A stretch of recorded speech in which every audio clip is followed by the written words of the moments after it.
नहीं चल सकूंगा तुम्हारे बिना मैं, मेरा तुम सहारा बनो।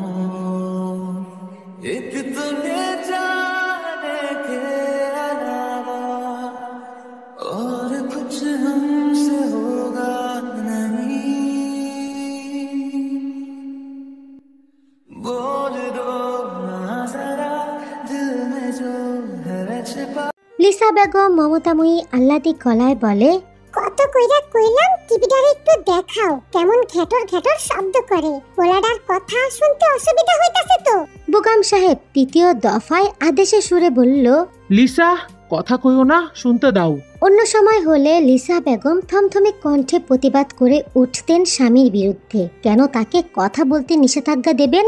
কিন্তু এই সময় তা করলেন না। কড়া চোখে এক পলক স্বামীকে দেখে দ্রুত টেলিভিশনের পর্দায় নজর রাখল।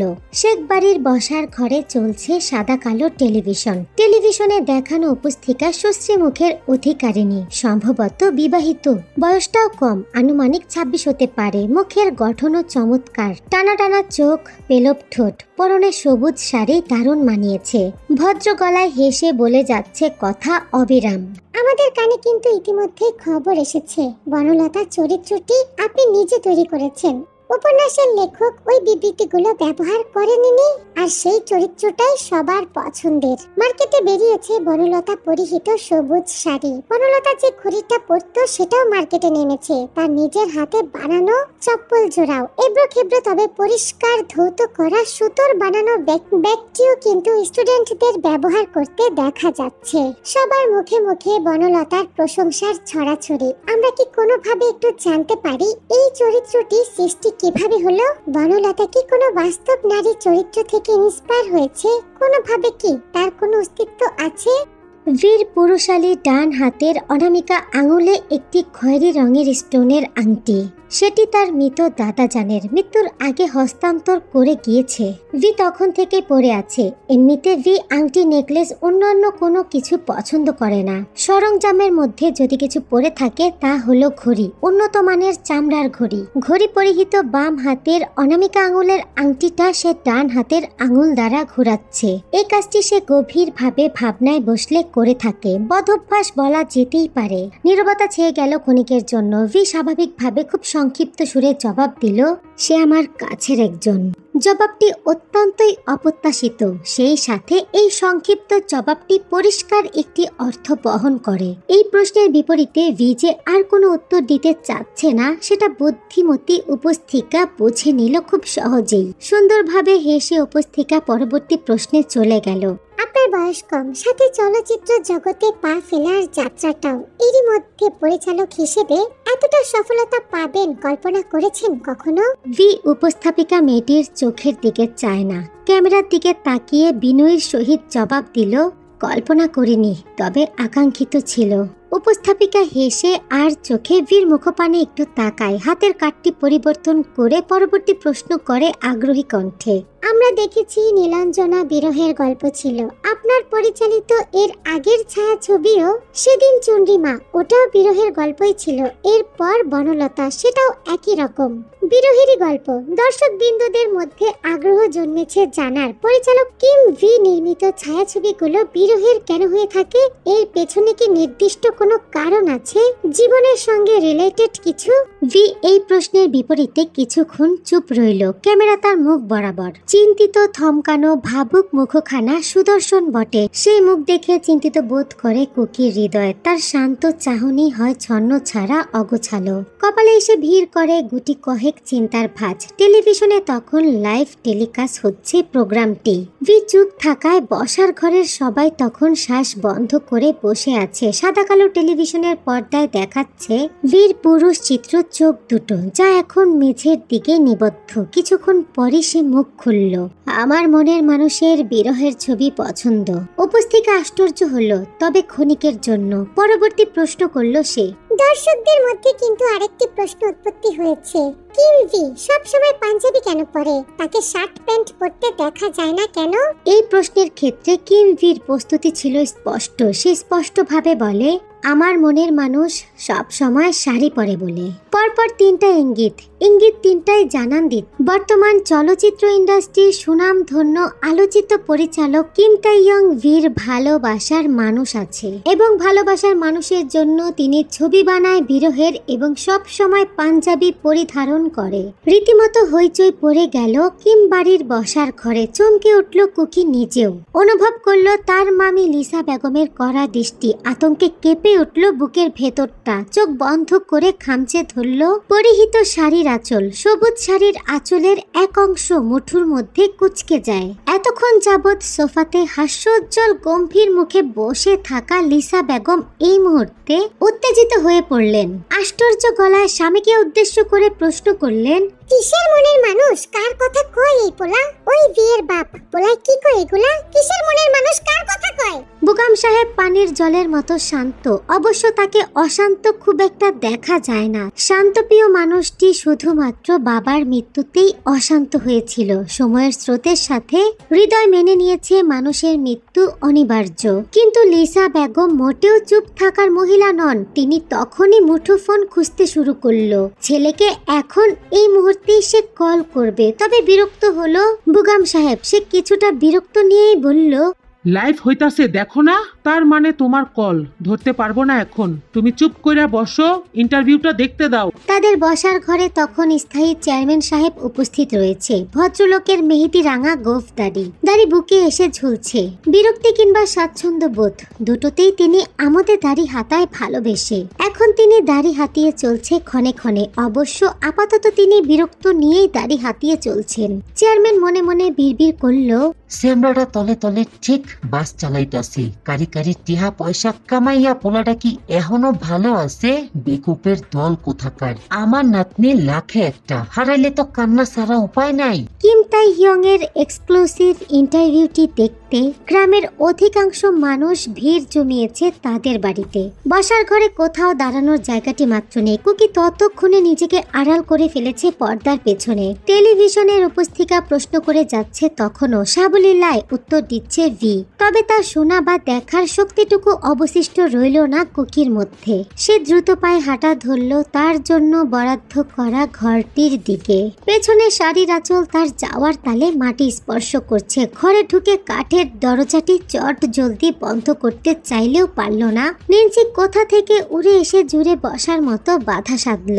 মেয়েটা এক বিন্দু সময় তার পেছন ছাড়ে না। বিন্দুমাত্র অবলীলা না করে নেন্সি ফটাফট ঢুকে পড়ল ঘরে। তার ডাগর ডাগর চোখ দুটো গভীর দৃষ্টিতে জিওন জঙ্কুক ওরফে কুকি ওরফে চাঁদকে পর্যবেক্ষণ করতে ব্যস্ত। যেন চাঁদের বড় কোনো রহস্য সে উন্মোচন করেছে। খুব সাবলীল কণ্ঠে তার মনের ভেতরের খচখচ করা প্রশ্নটি চাপা সুরে করে বসলো, আপা, বিরহের ছবি তো আপনার পছন্দ। আপনি তো কষ্টের ছবি দেখতে মেলা ভালোবাসেন। ভাই কি কোনোভাবে আপনার কথা কইল? কুকিকে স্বাভাবিক দেখালো। দৃষ্টি শান্ত। ঘরের ভেতরে পায়চারি করছে। নিজেকে ব্যস্ত দেখানোর প্রচেষ্টা করছে সে। পাগল মেয়ে, কিসব বাজে বাজে কথা বলছিস? কথাবার্তা কোথায় কি বলতে হয় জানিস না বুঝি? নেন্সি বিছানায় বসে মিটমিট হাসে। নূপুর পরিহিত পা জোড়া দোলালো। পা জোড়া দোলাতে দোলাতে ঘর জুড়ে শব্দ তুলছে নূপুর জোড়ার। 17 বছর বয়সী এই অবুঝ মেয়েটি প্রেমের উপন্যাস পড়তে বেশ ভালোবাসে। প্রেমের উপন্যাস পড়তে পড়তে হয়ে গিয়েছে প্রেম গুরু। গ্রামের তরুণ তরুণীরা তার কাছে প্রেমজনিত উপদেশ নিতে ছুটে ছুটে আসে। আপা, আমি কিন্তু আজে বাজে কইতাছি না। ভাইজান টেলিভিশনে স্পষ্ট কইরা জানাইছে, শোনেন নাই? ভাইজানের পরিচালিত বনলতার ছবি আমি এই নিয়া 12 বার দেখছি। আমি কসম কইরা কইতাছি বনলতার চরিত্রটি পুরোপুরি আপনার সাথে মিলে একদম। এই যে আপনার সবুজ শাড়ি পছন্দ, আপনার পরনের জুতা জোড়া আপনি নিজের হাতে বানাইছেন, আপনার কাঁধের ব্যাগটাও আপনি নিজেই বানাইছেন, এখানে আঁকি বুকি নিজেই করছেন। এই সব বনলতার মধ্যে ছিল। বনলতার হাতের চামড়ার ঘড়িটা আপনার মতোই। আপনার পছন্দের চায়ের মগ নীল, আপনি নিজেই সেই মগ রং করছেন। আপনার পছন্দের ডায়েরি নীল। আপনার কালো মোটা বল পেন যেটার মাথা সোনালী রঙের, এটাও একেবারেই বনলতার মতো। আপনি উদার, আপনি সাহসী, এইসবও বনলতায় উঠে আইছে। এমনকি আপনি পাখি ভালোবাসেন। পাখিদেরকে সে খাঁচায় দেখতে পারে না, এখানেও আপনার সাথে মিলতাছে। আর ওই যে বনলতাকে যে ভালোবাসতো হাবুল, তার চরিত্রটাও একজনের সাথে মিলতাছে। এখন কইলেই তো আপনি আমারে ধমকাইবেন। আপনার চাল চলন, শাড়ি পরার ধরন সহ আপনার আত্মবিশ্বাস, সৎ সাহস, ধৈর্য সমস্ত কিছু বিদ্যমান ছিল। আমি ছবি দেখছি আর ভাবছি, এই আমি আমার আফারেই দেখতাছি। আপনি অস্বীকার করতেই পারবেন না। কাপড় ভাঁজ করা হাত দুটো কিছুক্ষণের জন্য থামলো চাঁদের, তবে পর মুহূর্তেই আবারও ভাঁজ করতে ব্যস্ত হলো। এগুলো কথা যেন সে শোনেইনি। প্রসঙ্গ পাল্টাতে ব্যস্ত হয়ে পড়ল কুকি। পড়াশোনা ফেলে সারাদিন প্রেমের গল্প পড়িস, ঘুমের মধ্যে মিটমিট করে হেসে নিত্য নতুন ছেলেদের নাম বলিস। গতকাল তো ঘুমের ঘরে চুমু খাচ্ছিলি, তা মনে আছে? লজ্জা পেয়ে গেল নেন্সি, দুহাতে মুখ লুকিয়ে ফেলে বলল, তারা আমার মনের মানুষ আফা, তাদের সবারই নিয়েই তো আমার বসবাস। তাদের সবার চরিত্রের একজনকে খুঁজে আইনা আমার লগে বিয়ে দিয়ে দেন আফা। ওই যে একের ভেতরে সব গাইড বুকের মতো। আমি চিরকৃতজ্ঞ থাকো আফা। কুকি আশ্চর্য হয়ে শুধায়, মানে? নেন্সি গদগদ সুরে বোঝানোর সুরে বলে, আমার প্রত্যেকটা চরিত্রই খুব পছন্দ আফা। প্রত্যেকটা চরিত্রই আছে একজনের মধ্যে। এমন একজনকে খুঁজে আইনা দেন, আমি আর কিচ্ছু চাবো না আফা। কুকি মাছি তাড়ানোর মতো করে হাত নাড়িয়ে আদেশ ছুড়ে, সব তো চেয়ে রেখেছিস, আর কিছু বাকি আছে কি? যা পড়তে বস। নেন্সি বাধ্যমের মতো যেতে নিয়েও ফিরে আসে। কুকি কিছু জিজ্ঞাসা করতেই যাবে, তার আগে নেন্সি নিজেই বলে, হাবুলের চরিত্রটা কিন্তু কিছুটা ভি ভাইজানের মতো আসিল। কোন দিক দিয়ে মিল আছে কইলেই তো রাইগা যাইবেন, তাই আর কইলাম না। আর হ্যাঁ, ভাইজান কিন্তু আইতাছে কাইল। কথাটুকু বলে মেয়েটা দ্রুত পায়ে বের হয়ে গেল, যেন পিছনে সিংহের তাড়া খেয়েছে। ভাঁজ করতে নেওয়া শাড়িটা কোলে নিয়ে বিছানায় বসে পড়ল কুকি। অনেকক্ষণ এক চিত্রে অচেতন হয়ে থাকলো। দৃষ্টি শূন্যে তার। শাড়ির আঁচলটুকু এখন আর মাটিতে স্পর্শ করছে না। নগ্ন পা জোড়া যেন একটুও ঠান্ডা অনুভব করছে না, অথচ ভূমি তখনও কনকনে ঠান্ডা। অদ্ভুতভাবে তার ভেতরটা ধরফর করছে। এত অসহনীয় লাগছে কেন সবকিছু? কেন তার নানা ভাই তাকে ছেড়ে চলে গেল? কুকি যে অসহায়, ভীরু, সাহসী নয়, মোটেও নয়। নানা ছাড়া সে অচল। তার মাথার উপরের বট গাছ আর নেই, তাকে পৃথিবী থেকে আগলে রাখার মানুষটা নেই। কিম বাড়িটা দোচালা, বাড়ি জুড়ে সেকেলে সেকেলে ভাব, খুব করে রাজ সংক্রান্ত কিছুটা অনুভূতি দেয়। বাড়িটি পুরনো আমলের প্রাচীরের তৈরি, রং খসে খসে পড়েছে, দেয়াল ঘেঁষে উঠেছে নাম না জানা অনেক গাছপালা। বাড়ির পেছনের পুকুরটার পানি পরিষ্কার, মাঝে মাঝে গোসল নেওয়া হয় সেখানে। এক সময় বেশ জাঁকজমকপূর্ণ ছিল এই পুকুরটি, ছিল বাহারি রকমের মাছ, বিশেষ করে বড় বোয়াল মাছ। পুকুরের পাশের জবা ফুল গাছটিতে আর জবা ফুল নেই, শুকিয়ে আছে ডালপালা সব। যত্ন নিলে ফির থোকায় থোকায় ফুল ফুটবে। বাড়ির উঠোনের এক কোনায় বয়স্ক শিউলি ফুল গাছ আছে, গাছের মগ ডালে শিউলি ফুল ফুটেছে।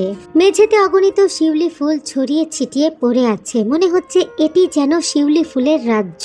ফজরের আজান পড়েছে মাত্র। নভেম্বরের সহনীয় অল্প শীতের ভোর, হেমন্তকাল শেষের দিকে। আর কিছুদিন মাত্র, তারপরে ফুল ঝরে পড়বে, শুকিয়ে থাকবে ডালপালা। মৃদু কুয়াশার স্পর্শে উঠোনের ঘাস ভেজা। কুকি শিউলি গাছের নিচে দাঁড়িয়ে রয়েছে, গায়ে মোটা ধূসর রঙের চাদর জড়ানো। এই চাদরটি তার মৃত নানা জানের, কুকির প্রাণ প্রিয় নানা জানের। চাদরটি ভালোবেসে এখনো গায়ে পরে সে। কেমন একটা নানা নানা গন্ধ চাদর জুড়ে। একবার ধোয়ার পরেও কি গন্ধ থাকার কথা?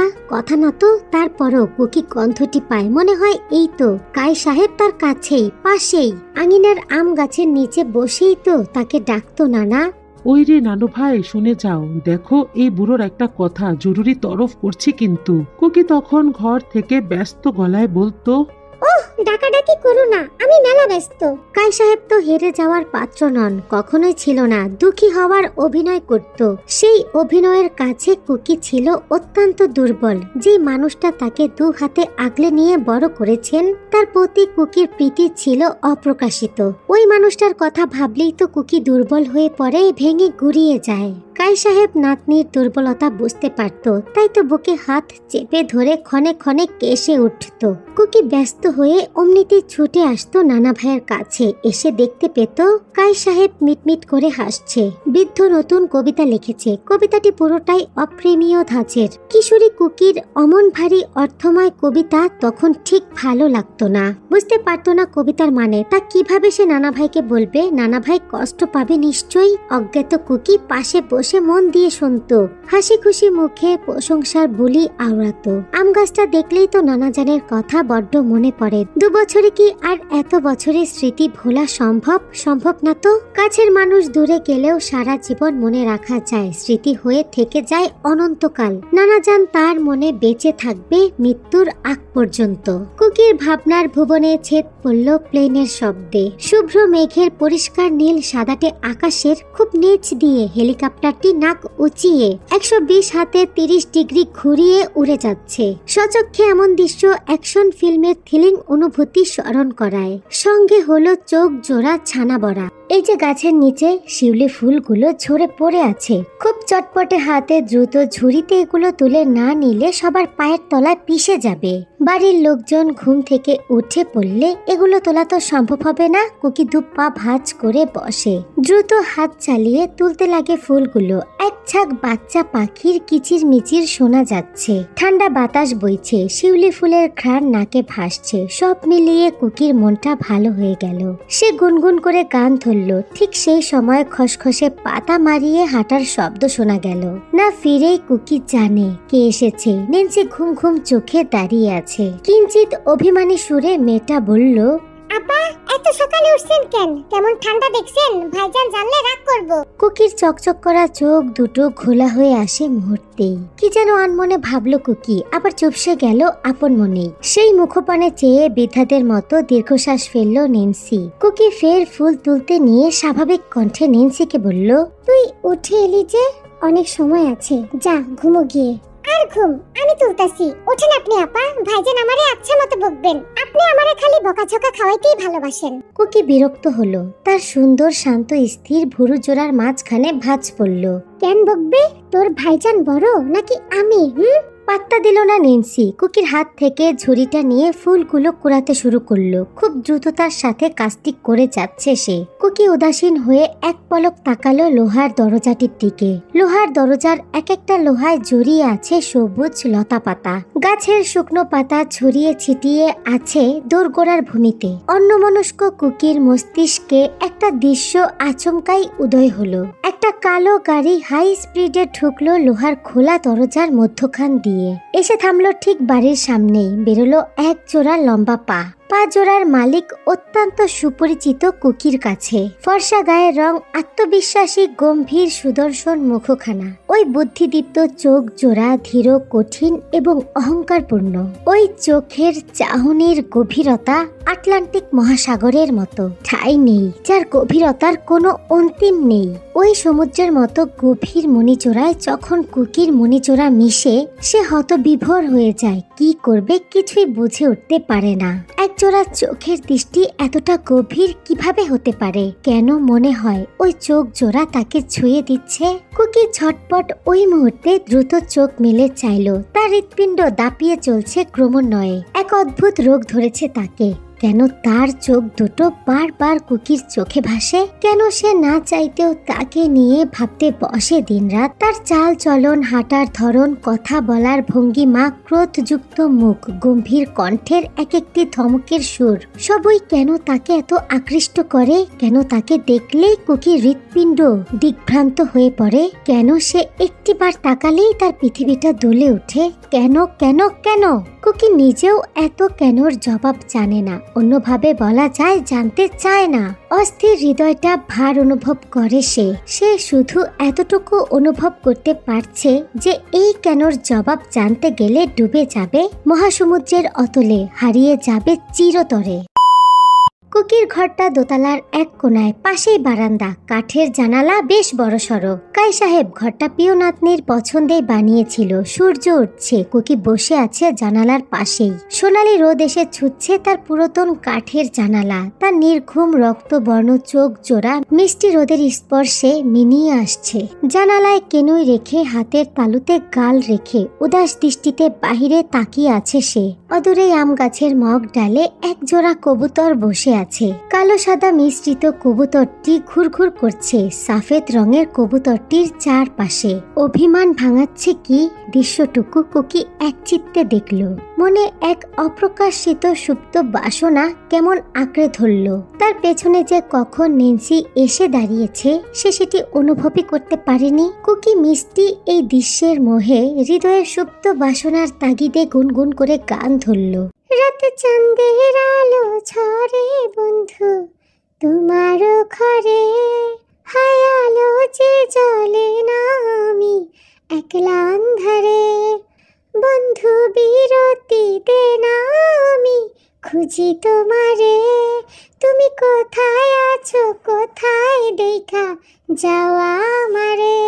হাততালির শব্দ কানে পৌঁছাতেই চমকে গেল কুকি। ব্যাকুল হয়ে দ্রুত মাথা ঘোরালো পেছন দিকে। নেন্সিকে দেখেই শান্ত হলো কিছুটা। চোখ রাঙিয়ে মিছিমিছি রাগ দেখালো। মেয়েটা শব্দ করে আসবে নাকি? নেন্সি মুগ্ধ দৃষ্টিতে তাকিয়ে আছে তখনও। কুকি হাজারবার গান গাইলেও এভাবেই মুগ্ধ হয় সে। এভাবেই তো মুখিয়ে রয় আরেকটু গান শোনার জন্য। কুকির কাছাকাছি এসে করুণ কণ্ঠে বিড়বিড় করে আবদার ধরল নেন্সি। আপা, এই গানটা পুরাটা গায়ে শোনান না আমারে, দয়া করে শোনান। কুকি হেসে বলল, আমি গান গাইতে পারি না। নেন্সি কিছুক্ষণ বাচ্চাদের মতো গাল ফুলিয়ে রইল। এক চিত্রে অভিমানী চোখে চেয়ে রইল অগ্রাহ্য করা কুকির মুখে। হঠাৎ করেই নেন্সি দুষ্টু হেসে বলে উঠল, আপা, আপনি যদি আজকে আমারে এই গানটা গাইয়া শোনান তাহলে আজকে আমি আপনারে হেফাজত করব ভাইজানের থেকে। ভাইজানের থেকে দূরে দূরে থাকতে চান তো আমি সাহায্য করুম। নেন্সির কথা শুনে কুকি হতবিভোর হলো, আশ্চর্য হলো। সে কি আজকাল এতটাই সহজ হয়ে গিয়েছে যে নেন্সি পর্যন্ত তার হাবভাব বুঝে নিচ্ছে, তাকে এতটাই অবলীলায় পড়তে পারছে? চমকানো কুকি আঁকাবাঁকা চোখে চাইল নেন্সির দুষ্টু মাখা চোখে মুখে। অপ্রস্তুত সে ঘাবড়ানো সুরে আওড়ালো, এসব কি বলছিস? আমি দূরে দূরে থাকতে চাইবো কেন? আমি তো সেই সব কিছু জানি না। শোনাবেন কিনা আগে কোন, তাড়াতাড়ি। কুকি নিজের সরল চিন্তা ভাবনায় আবদ্ধ হলো মিনিটের মতো। হাপিত্তেশ করা হৃদয় শান্ত করে চাপা সুরে বলল, যা ওয়াদা করেছিস মনে আছে? মুহূর্তেই অট্টহাসিতে ফেটে পড়ল নেন্সি। এত এত ভয় পান ভাইজান রে? কেন ভয় কেন পাবো? আশ্চর্য। আচ্ছা, গান গান। আমি আমার প্রমিস রাখুম, আল্লাহর কসম কইরা কইলাম। কি? আল্লাহর কসম কাটে ভণ্ড চোর বাটপাররা। নেন্সি দাঁত দিয়ে জিভ কাটলো অভ্যস্ত ভঙ্গিতে। মাথা চুলকে নিজেকে বাঁচাতে তাৎক্ষণিক বলল, আর কমু না, এখন গান গান। কুকি মাথা ঘুরিয়ে আবারও জানালার বাহিরে অদূরে গাছের দিকে তাকালো। কবুতর জোড়া আর নেই, ছোট ছোট পাখি ওড়াউড়ি করছে। একটুখানির জন্য বসছে উঁচু এক মগডালে, ঠিক রৌদ্র মাখাচ্ছে গায়ে। কুকি আবারও সুর টানলো, আবারও গান ধরল মৃদু সুরে। তার গানের গলা ভালো, এই সুন্দর কণ্ঠস্বর সে তার মায়ের কাছ থেকে পেয়েছে। মা নামক ব্যক্তিটি তার জীবনে কোনো ভূমিকা না রাখলেও কুকির পুরো সত্তা জুড়েই ওই মহিলার চিত্ত। তার চোখ, নাক, কণ্ঠস্বর, গায়ের ফর্সা রং সবই তার মায়ের মতো। অভাগিনী সে, তেমন বাবার কোনো কিছুই পায়নি।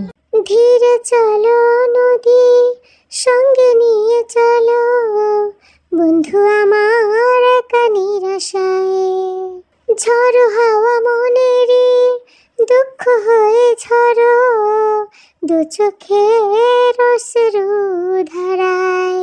নদী নাও আমারে সাথে নাও, আমার পানে ফিরে যাও। রাত চাঁদের আলো ঝরে বন্ধু তোমার ঘরে, হায় আলো যে জ্বলে না আমি একলা আন্ধারে, বন্ধু বিরতি দে না আমি খুঁজি তোমারে, তুমি কোথায় আছো কোথায় দেখা যাওয়া আমারে।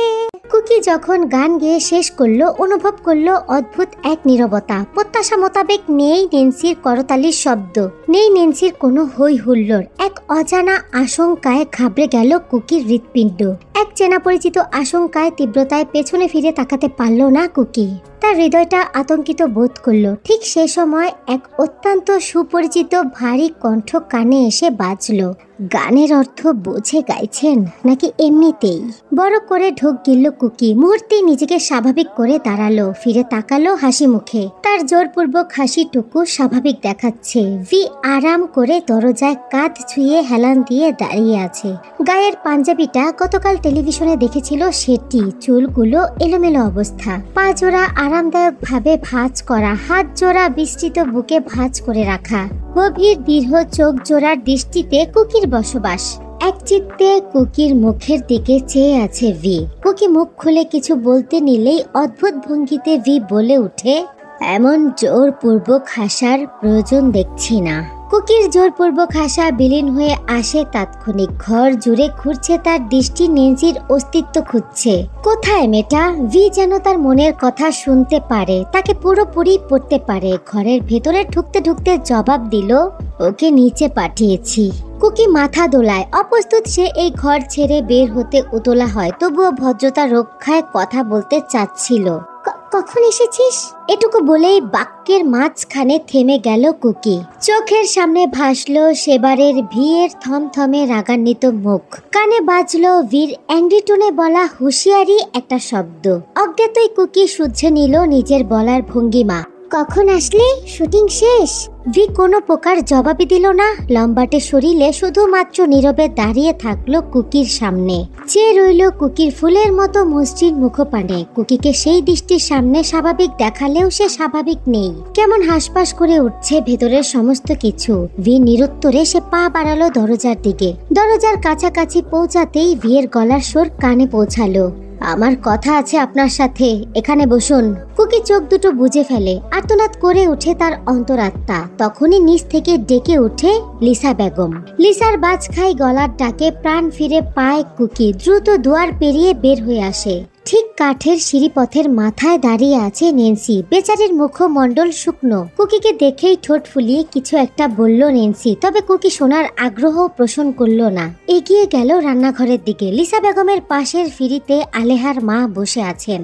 বটিতে পেঁয়াজ কুচি করছেন ব্যস্ত হাতে। আলেহার মা এই বাড়ির বুয়ার কাজ করে 5 বছর ধরে। মুখ তার একটু বেশি চললেও ভদ্র মহিলা, ভালো মনের মানুষ। মাটির চুলায় তাওয়া বসানো। লিসা বেগম পরোটা ভাজছেন। কুকিকে দেখেই কাছে ডাকলো গম্ভীর মুখে। জিজ্ঞাসা করলো, ভি কই? উপরে গেছে? জবাবে কুকি মাথা দোলালো। লিসা বেগম গোমরা মুখে বিড়বিড় করে উঠল, পোলারা টিভিতে কি কইলো? এটা কি ভাবলো তারা? মাতব্বর বাড়ির সবাই তো আইছিল। ওই কথা শুননা চেয়ারম্যান মাতব্বরের মুখটা বোতা হয়ে গেল। তার নাতনির মুখটাও কি দুর্দশাই না হইল। মাইয়াটা কষ্ট পাইছে বহুত। এত ভালো সম্বন্ধ না জানি হাতছাড়া হয়ে যায়। কুকি চুপচাপ দাঁড়িয়ে রইল। লিসা বেগম দীর্ঘশ্বাস ফেলে আবারও বলল, শোন, ভিতর কথা খুব শোনে। তুই সময় কইরা একটু জিজ্ঞাসাবাদ করিস তো, দেখ কিছু ওর থেকে বাইর করতে পারোস কিনা। আসল ব্যাপারটা কি?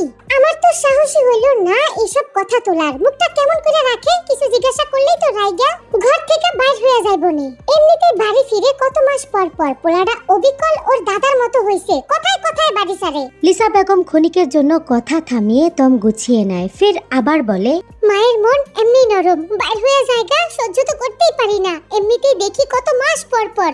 এইসব কি ওই পোলাটা বোঝে? বোঝে না তো, মায়ের দুঃখ বোঝে না। কুকির কণ্ঠে দুশ্চিন্তার ছাপ। সে বলে, মামুনি, আমি কিভাবে জিজ্ঞাসা করব এইসব? তুমিই না হয় রাতে।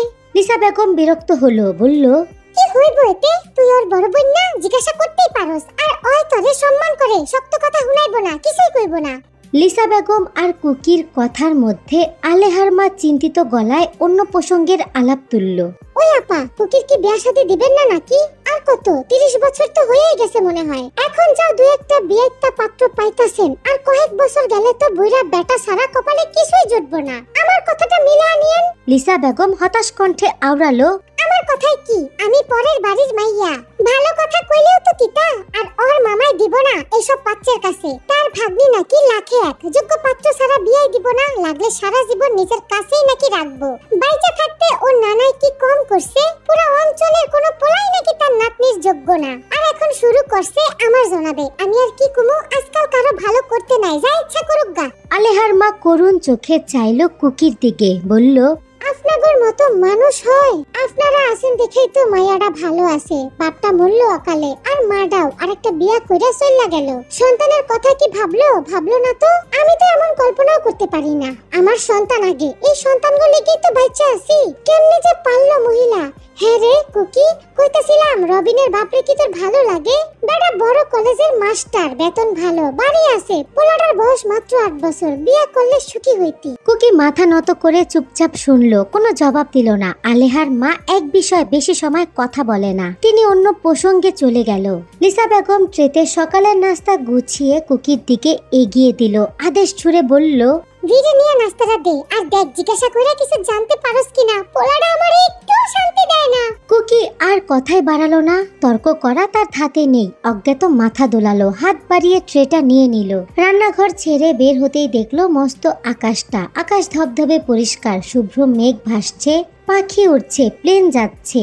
নেন্সি মলিন মুখে দাঁড়িয়ে আছে গাছে হেলান দিয়ে, হয়তো সমস্ত কিছুই শুনেছে। আপা ট্রে দেন, আমি আগায়া দেই। এগিয়ে না, দিয়ে আসতে পারবি? নেন্সি থমকালো, ভরকালো, মিনমিন সুরে বলতে নিচ্ছিল, ভাইজান তো চটে যাবেন। এতটুকু বলেই মেয়েটি কুকির করুণ মুখটা ভালোভাবে দেখেই চুপসে গেল। তার মন অত্যন্তই খারাপ হয়ে গেল। আলগোছে হাত বাড়িয়ে ট্রেটা নিতে নিতে বলল, দেন আফা, চটুক ভাইজান, আমি নিয়ে যাবো। নেন্সি ট্রে নিয়ে দ্রুত চলে গেল বুক ফুলিয়ে, যেন সে বকা খেতে প্রস্তুত। কুক এগিয়ে গেল পুকুর পাড়ের দিকে। মন খারাপের সময় তার পুকুর পাড়ে বসতে ভালো লাগে। ভালো লাগে এখানটার নিবিড়ে বসে বই পড়তে। অবচেতন মনে পুকুরের ঘোলাটে নোংরা পানিতে পা ভেজালে যেন ভেতরের দুঃখ বিনাশ ঘটে। অনেক মায়া তার এই পুকুর জুড়ে। যখন সে বাচ্চা ছিল, নানাজান তাকে এই পুকুরের পানিতেই সাঁতার কাটা শিখিয়েছেন। কুকির পুরো অস্তিত্বটাই তার নানাজানের জন্য। জন্মের পরেই মা নামক মানুষটা এই বাড়ির দরজায় তাকে ফেলে চলে যায়। কাই সাহেব সবখানেই একমাত্র মেয়ের খোঁজ করে, কিন্তু পায় না। দুধের সেই শিশুটিকে কাই সাহেব বুকে আগলে নিয়েছিল। খুব ভালোবেসে আদর করে ডাকতো চাঁদ বলে।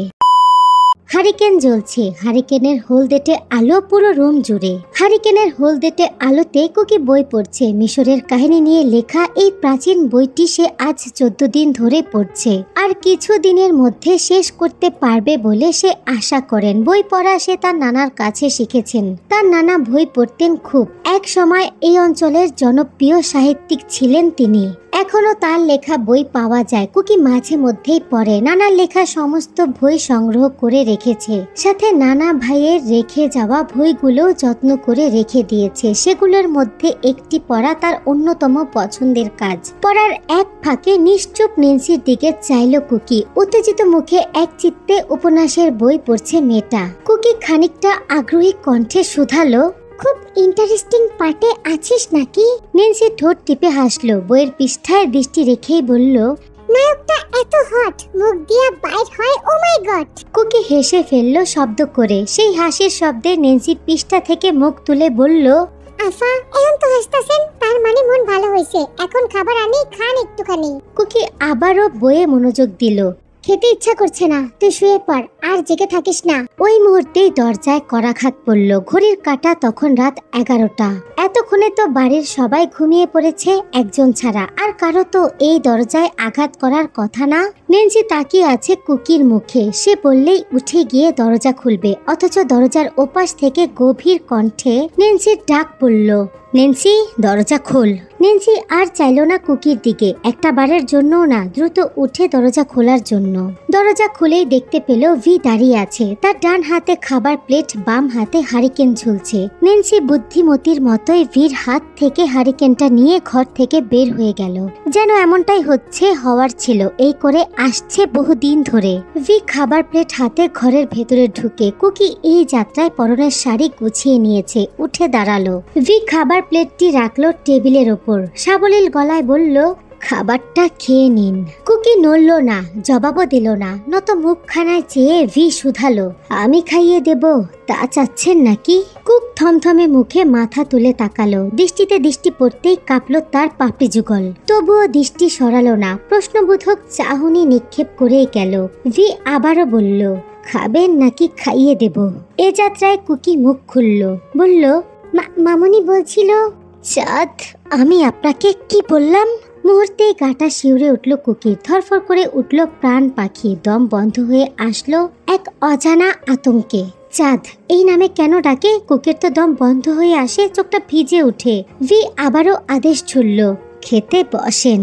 রক্তবর্ণ চোখে চাইল কুকি। এভাবে আদেশ তো তার নানা ভাইও তাকে করেনি। ভালোবেসে ডাকতেন, বলতেন। আর এই ছেলে ওদের বাড়ির আশ্রিতা বলে কি এমন ভাবে সব সময় বলবে? নাকের পাটা দুটো টিপটিপ করছে কুকির। অবাধ্য হতে গিয়েও পারল না। খাঁচায় বন্দিনী পাখির মতো নিজের ভাগ্য মেনে নিল, বসলো চেয়ারে। ভি টেবিলের ওপর থেকে বইটা হাতে তুলে নিয়ে বিছানায় বসলো। বেশ সাবলীল ভাবে পড়ছে, মনোযোগ যেন অন্য কোথাও নেই। অথচ কুকি যখন অল্প কিছুটা খেয়ে উঠে যাচ্ছিল, ভি তখন তাৎক্ষণিক বইয়ে নজর রেখেই বলে উঠল, সবটা খেতে হবে চাঁদ, সারা রাত বসে থাকতে আমার অসুবিধা নেই। কথাটি বলে ভি চোখ তুলে চাইল। কুকি চেয়েছিল বলে দৃষ্টিতে দৃষ্টির মিলন ঘটল। ভি ভুরু দুলিয়ে বলল, যদি আপনি চান। এতে কুকি রুষ্ট হলো, মাথা ঘুরিয়ে তড়িৎ একের পর এক নলা মুখে পুড়তে লাগলো। যেন এক মুহূর্তে সবটা খেয়ে সে প্রমাণ করে দেবে সে চায় না ভি থাকুক। কখনোই না। চূড়ান্ত নলা মুখে পুড়তেই কেসে উঠল সমানে, খাবার মাথায় উঠেছে। ভি আশ্চর্য হলো, বই রেখে উঠে দাঁড়ালো দ্রুত। জগ থেকে এক গ্লাস পানি ঢেলে দ্রুত কুকির মুখের সামনে ধরল। কুকি নিঃসংকোচে হাত বাড়িয়ে ভির হাত সমেত গ্লাসটি আঁকড়ে ধরল। গটগট করে গিলে নিল সবটুকু পানি। স্বাভাবিক হতেই লজ্জা পেয়ে গেল কুকি। নিজের কর্মকাণ্ডের ওপর বিরক্ত হলো সে। ইস, সে এতটা এলোমেলো ছন্ন ছাড়া এত বাচ্চা। কিভাবে সে এই পুচকে ছেলের সামনে অদ্ভুত রকমের সব কাজ কারবার করে বসে, যা সে কখনোই করে না। ভি গুনে গুনে তার থেকে 1 বছর 2 মাসের ছোট, অথচ ভাবখানা এমন নেয় যেন তার থেকেও 6 বছরের বড়। আর সে নিজেই বা কেন এত অগোছালো হয়ে উঠে চলাফেরা এর সামনে? ভি গাঢ় সুরে বলল, ধীরে সুস্থে খান, খাবার আমি নিয়ে যাচ্ছি না। কুকির ইচ্ছা করলো মুখের উপর তর্ক করতে, আচ্ছা মতো কথা শোনাতে, কিন্তু সে করলো না। সে বড় বুঝদার, এমন অভদ্রের মতো ব্যবহার সে করতে পারে না, তাকে মানায় না। কুকি চুপচাপ ফের খেতে শুরু করলো। সামনে ভি মূর্তির মতো দাঁড়িয়ে রইল বাকিটা সময়। কুকের খাওয়া শেষ হতেই প্লেট হাতে নিয়ে ঘর থেকে বের হয়ে গেল। ভি বের হয়ে যাওয়ার 5 মিনিটের মাথায় ঘরে ঢুকলো নেন্সি। কুকি কিঞ্চিত অভিমান করলো বাচ্চা মেয়েটার ওপর। একটা বারের জন্য কি কুকির হয়ে কথা শোনা যায় না? সারাটা দিন তো তার সাথেই থাকে, তাহলে কেন ভির কথা মতো চলবে? অবশ্য এর উত্তর কুকির জানা আছে। নেন্সিকে ভি এই বাড়িতে নিয়ে এসেছে কয়েকটি বসন্ত পার হয়েছে। মেয়েটি যখন কিম বাড়ির উঠোনে পা রাখলো তখন তার বয়স 9 বছর ছিল। পরনে অপরিষ্কার ছেঁড়া ফ্রক, শরীরে ময়লা, গায়ের রংটা ভালোভাবে বোঝা যাচ্ছিল না। হ্যাংলা পাতলা মেয়েটা শহরের অলিতে গলিতে ভিক্ষা করত। ওর বাবা মার তো কোনো খোঁজ খবর পাওয়াই যায়নি। এর জন্যই বুঝি ভির সমস্ত আদেশ অক্ষরে অক্ষরে পালন করে মেয়েটা। অবশ্য যে কেউই করত। নেন্সি আদুরি ভাবে কাছে এসে বিড়বিড় করে মাফ চাইল। আমারে মাফ করে দেন আফা, আই এম সরি। হেসে ফেললো কুকি। রেগে থাকা মুশকিল এই মেয়েটার উপর। মৃদু হাসলো কুকি। নেন্সির নাকের উপর টোকা মেরে ভাষাটি শুধরে দিল, আই এম সরি। ওই একই, আমি বলছি বোঝানোর লেগা, আপনি বুঝতে পারছেন মানে আমি সঠিক। কুকি বাহবা জানালো, ভালো বলেছিস তো। আমি সব সময় দারুণ কই, আপনিই মানতে চান না। কুকি স্বীকার করে নিচ্ছে সে এই মেয়ের সাথে কথায় পারবে না। নেন্সি আচমকায় চটপট কুকির বই বন্ধ করে দিল। হারিকেন নিভালো, বিড়বিড় করে তাগিদা দিল, এখনই ঘুমাইতে কইছে ভাইজান, হারিকেন জ্বলতে দেখলে নাকি খবর কইরা ছাড়বো। কুকি তাৎক্ষণিক উঠল না, আনমনে চেয়ারে বসে রইল আধারে। কাঠের উস্কো খুস্কো কালছেটের জানালা খোলা, চাঁদের জোছনা এসে ছুঁয়ে যাচ্ছে তাকে। সেই চাঁদের আলো গায়ে মেখে আনমনেই বসে বসে ভাবলো অনেক কথা। কুকির চাঁদ মাখা মুখপানে তাকিয়ে নেন্সি আনমনেই ভাবে, আমি ফেরেশতা দেখিনি আফা, তবে আমি ভি ভাইজানকে দেখছি। সে আমার কাছে ফেরেশতা, মানুষরূপী ফেরেশতা। আমি তার সুখের জন্য সব করব। আমি তার লিগে 7 সমুদ্র 13 নদীও পার করতে পারি। সেখানে আপনারে দেখা শুনা বুঝায়া শুনায়া হাসি খুশি রাখা খুব সামান্য হুকুম মাত্র। আমি নেন্সি হাসতে হাসতে কইরা যামু এই কাজ চিরজীবন। কুকি দাঁড়িয়ে আছে রেডিওর সামনে। রেডিওতে রবীন্দ্রসঙ্গীত শোনাচ্ছে। রবীন্দ্রসঙ্গীত কুকির ভালো লাগে না, তবে তার মামা বুগাম সাহেব রবীন্দ্রসঙ্গীত পছন্দ করেন। সুযোগ পেলেই রেডিও ছেড়ে রাখেন ঘন্টার পর ঘন্টা। কুকিকে দেখলেই ইশারা করে কাছে ডাকেন।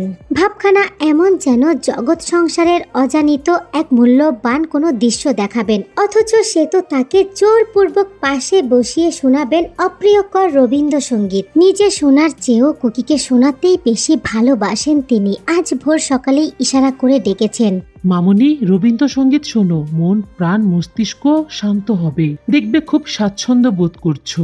এমনিতেই কুকি রবীন্দ্রসঙ্গীতের বড় কোনো ভক্ত ছিল না, কিন্তু মামার কারণে বিতৃষ্ণা ধরে গেছে অন্তরে। আশেপাশে কোথাও রবীন্দ্রসঙ্গীত শুনলেই বিরক্তি অনুভব হয়। সখী ভালোবাসি ভালোবাসি অসহ্য।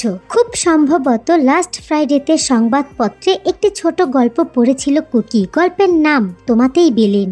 সেই গল্পের আগা থেকে মাথা পুরোটাই ছিল রবীন্দ্রসঙ্গীত নিয়ে। গল্পের লেখকের নাম না পড়লে কুকি ধরেই নিত এই বই রবীন্দ্রনাথ লিখেছেন। ঠিক এমন সময় ডাক পড়ল লিসা বেগমের। কুকি রেডিও বন্ধ করে ছুটল। আপাতত সকাল 10টা বাজে। বাহিরে উজ্জ্বল রোদ। সকালের নাস্তা ভি ব্যতীত সকলের করা হয়েছে। বাড়ি ফিরলে বেলা করে ঘুমানো ওর জন্য বাধ্যতামূলক। এমনিতেই বাড়ি ফিরে 2-3 মাস পর পর। কোনো ফিল্মে কাজ ধরলে তো টানা 6 মাস গ্রামে পা মারায় না। এই তো এবার 4 মাস পর ফিরল। কুকি শুনেছে এবার শুটিং এর জন্য দেশের বাইরে গিয়েছে ভি। আচ্ছা, এবার গ্রামে কয়দিন থাকবে ভি? সাধারণত 3 দিনের বেশি থাকে না, তবে এবারের ব্যাপারটা ভিন্ন। ভির বয়স হয়েছে, ওর বিয়ে নিয়ে লিসা বেগম বড্ড চিন্তিত। সাথে তার হাতে ভালো একটা সম্বন্ধ আছে। যতটুকু বোঝা যাচ্ছে এবার হয়তোবা লিসা বেগম সব রকম চেষ্টা করবে ভিকে এই বিয়েতে রাজি করাবে। নিশ্চয়ই কুকিকে আদেশ করবেন ভিকে বোঝানোর জন্য। কিন্তু কুকি কিভাবে বোঝাবে? সে না আছে ওকে বোঝানোর মতো জায়গায়, না আছে তাদের মধ্যে তেমন পরিস্থিতি। তাদের সম্পর্কটাই যে খুব অন্যরকম, ভীষণ অন্যরকম। মামুনি ডেকেছেন? লিসা বেগম মহাবিরক্ত, চোখ মুখ অন্ধকার করে রেখেছেন, যার তার ওপর চটে যাচ্ছেন। কুকিকে দেখেই হাঁক ছাড়ল। দি কইছিল সকালের খাবার ঘরে দিয়ে আইতে। যা দিয়ে আইতো। আর ওই সেমডি কই গেছে মরতে? এটারে কামের সময় পাওয়াই যায় না। কুকি চটপট মিথ্যা বলল। নিনসিকে আমি একটা কাজে পাঠিয়েছি মামুনি, চলে আসবে এখনই। লিসা বেগম আর কিচ্ছু বলল না, অন্যদিকে হাঁটা ধরল। কুকি অনিচ্ছুক থাকা সত্ত্বেও ট্রে হাতে নিয়ে উঠে এলো দোতলায়। সে যতটা ভিড় থেকে দূরে থাকতে চায়, পরিস্থিতি ততটাই বাধ্য করে কাছে যেতে। এ কেমন নিয়তি! ভিড় ঘরের দরজা খোলা, তবে দরজা আটকানো, ভেতরটা অন্ধকার করে রেখেছে। ঘুটঘুটে অন্ধকার রুমে যেতে ইচ্ছা করছে না কুকির। সংকোচগ্রস্ত সে চতুর্দিকে তাকালো এই আশায় যে নিনসিকে পাবে, কিন্তু না, হতাশা হয়ে দরজা করাঘাত করলো। গুনে গুনে 4 বার অবশেষে ডাকলো, ভি। ঘরের ভেতর থেকে কোনো উত্তরই এলো না। এই ছেলেটা এমনই, কখনোই করাঘাতের জবাব দেয় না। দিলে তো আর কুকিকে ঘরের ভেতরে পা রাখতে হতো না। ডেকে এনে দরজার সামনে থেকেই হাতে ট্রেটা ধরিয়ে দিতে পারত, কিন্তু তা হলো না। অজ্ঞাত সে ভেতরে প্রবেশ করলো। চোখ দুটো অন্ধকার সইতেই আবছা দেখতে পেল ভেতরটা লন্ড ভন্ড করে রেখেছে সবকিছু। তার পায়ের কাছেই তো একটা পাঞ্জাবি পরে আছে। অজানা সংকোচে ঘাবড়ালো কুকি। ছেলেটার বদভ্যাস গেল না, এমন কনকনে শীতে পাঞ্জাবি খুলে ঘুমায়। ঘুমাক, তাতে কুকির কি? সে ভুলেও বিছানার দিকে চাইল না। নিঃশব্দে টেবিলের কাছাকাছি এগিয়ে ট্রেটা রেখে সে বের হয়ে যাবে। গিয়ে নেন্সিকে পাঠিয়ে দেবে উপরে। সে না হয় ভিকে ডেকে তুলবে প্রয়োজনে। ট্রেটা রেখে ঘুরবে। তখনই দরজা লাগানোর শব্দে চমকে উঠে কুকি। কেঁপে উঠে তার সর্বাঙ্গ। থরথর করে কাঁপতে থাকে 2 হাত। এবার ঘরের ভেতরটা খুটখুটে অন্ধকার, কিছুই দেখা যাচ্ছে না। তবুও কুকি ঘুরে তাকানোর সাহস সঞ্চয় করতে পারল না। অনুভব করলো পেছনে এসে দাঁড়িয়েছে ভি, দূরত্ব বজায় রেখে। চলছে নীরবতার খেলা। সেই নীরবতা বিরাজ করছে অনেকক্ষণ। এক পর্যায়ে কুকি পাশ কাটিয়ে সরে যেতে চাইলেই তার 2 পাশ দিয়ে দুটো সুঠাম হাত পাঁচিরের ন্যায় বাধা সাধল। টেবিলের সাথে আটকে ফেললো অস্পর্শনীয় বাহুবন্ধনে। কুকি চোখ দুটো শক্ত করে বুজে ফেলল। ভির পুরুষ চিত্ত ঘুম ঘুম তবে গম্ভীর কণ্ঠস্বর রাগান্বিত শোনালো, ফোন কোথায় চাঁদ?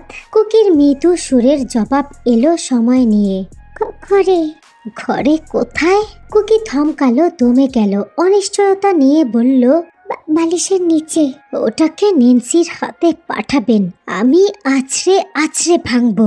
ঘাবড়ানো কুকি অজুহাতের ছুতায় বলতে নিল, আমি দেখিনি।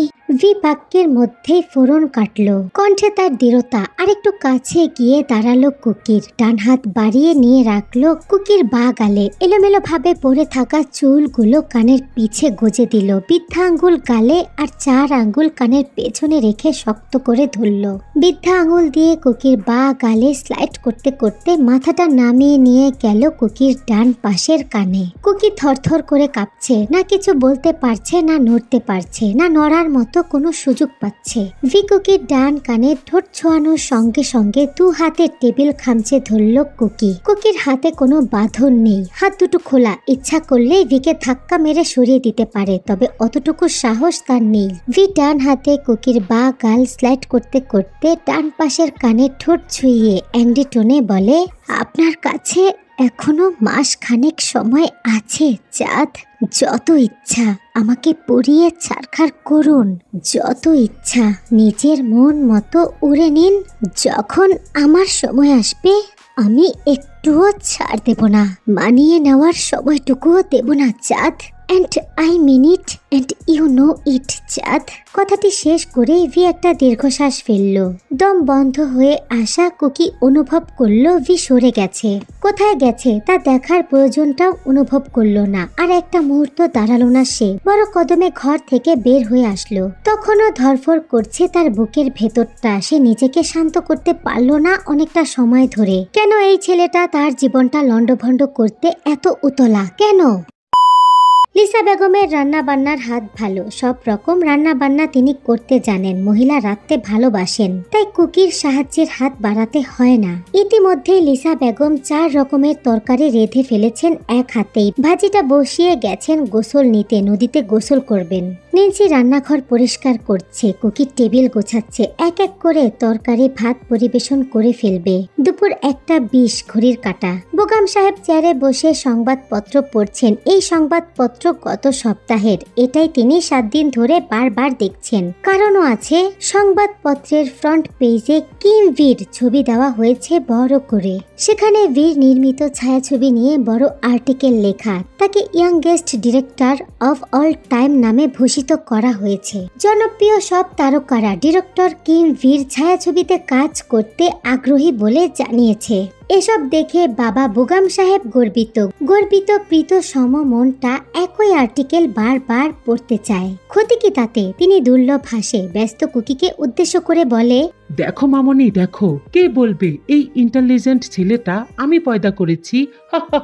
তোমার নানা বেঁচে থাকলে নিশ্চয় বলতো। তুই গর্ব করিস না খোকা, আমার নাতি আমার ব্রেন পাইছে। তুই হচ্ছিস গাথার গাথা, তোর মাথায় তো মানুষ কাঁঠাল ভেঙে খায় রে। ওই ময়নাদের বাড়ির গরুটাও তোর থেকে বেশি ইন্টেলিজেন্ট। কুকি হেসে ফেলল। প্লেট রাখতে রাখতে বলল, তোমাকে মুখে এক বললেও তোমার পিঠ পিছে নানা কিন্তু ভিন্ন কথা বলতেন।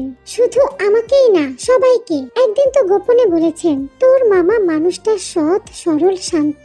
হি knows his boundaries. I am proud him the way he is. ওকে নিয়ে আমার প্রাউড করার জন্য ওর বড় কোনো চাকরি পেতেই হবে না। সাকসেসফুল ওয়েল নোজ কোনো ফিগার হতে হবে না। সংবাদপত্রের আড়াল থেকে বেগম সাহেবের চোখ জোড়া ছলছল করছে। সংবাদপত্র ধরে থাকা হাত দুটো কাঁপছে। কুকি তার মামার মনের পরিস্থিতি বুঝে সরে এলো আলগোছে। তার সামনে কান্নাকাটি করলে বেগম সাহেব লজ্জায় পড়বে। রান্নাঘরে এসে দেখলো নিন্সি পিড়িতে বসে গান গাইছে গুনগুন করে, হাতে হলুদ খামের চিঠি। কুকিকে দেখেই উঠে দাঁড়ালো। পাশ ঘেঁষে মিনমিন করে চাপা সুরে বলল, আফা কোন দিহি এটা আমারে কেড়াই দিছে। কুকি অসন্তুষ্ট হলো। এসব কি নিন্সি? আমি তোকে বলেছি না এসবে জড়াতে না এখন। আরে আরে আমার না তো, এটা ভাইজানের লেগা আইছে।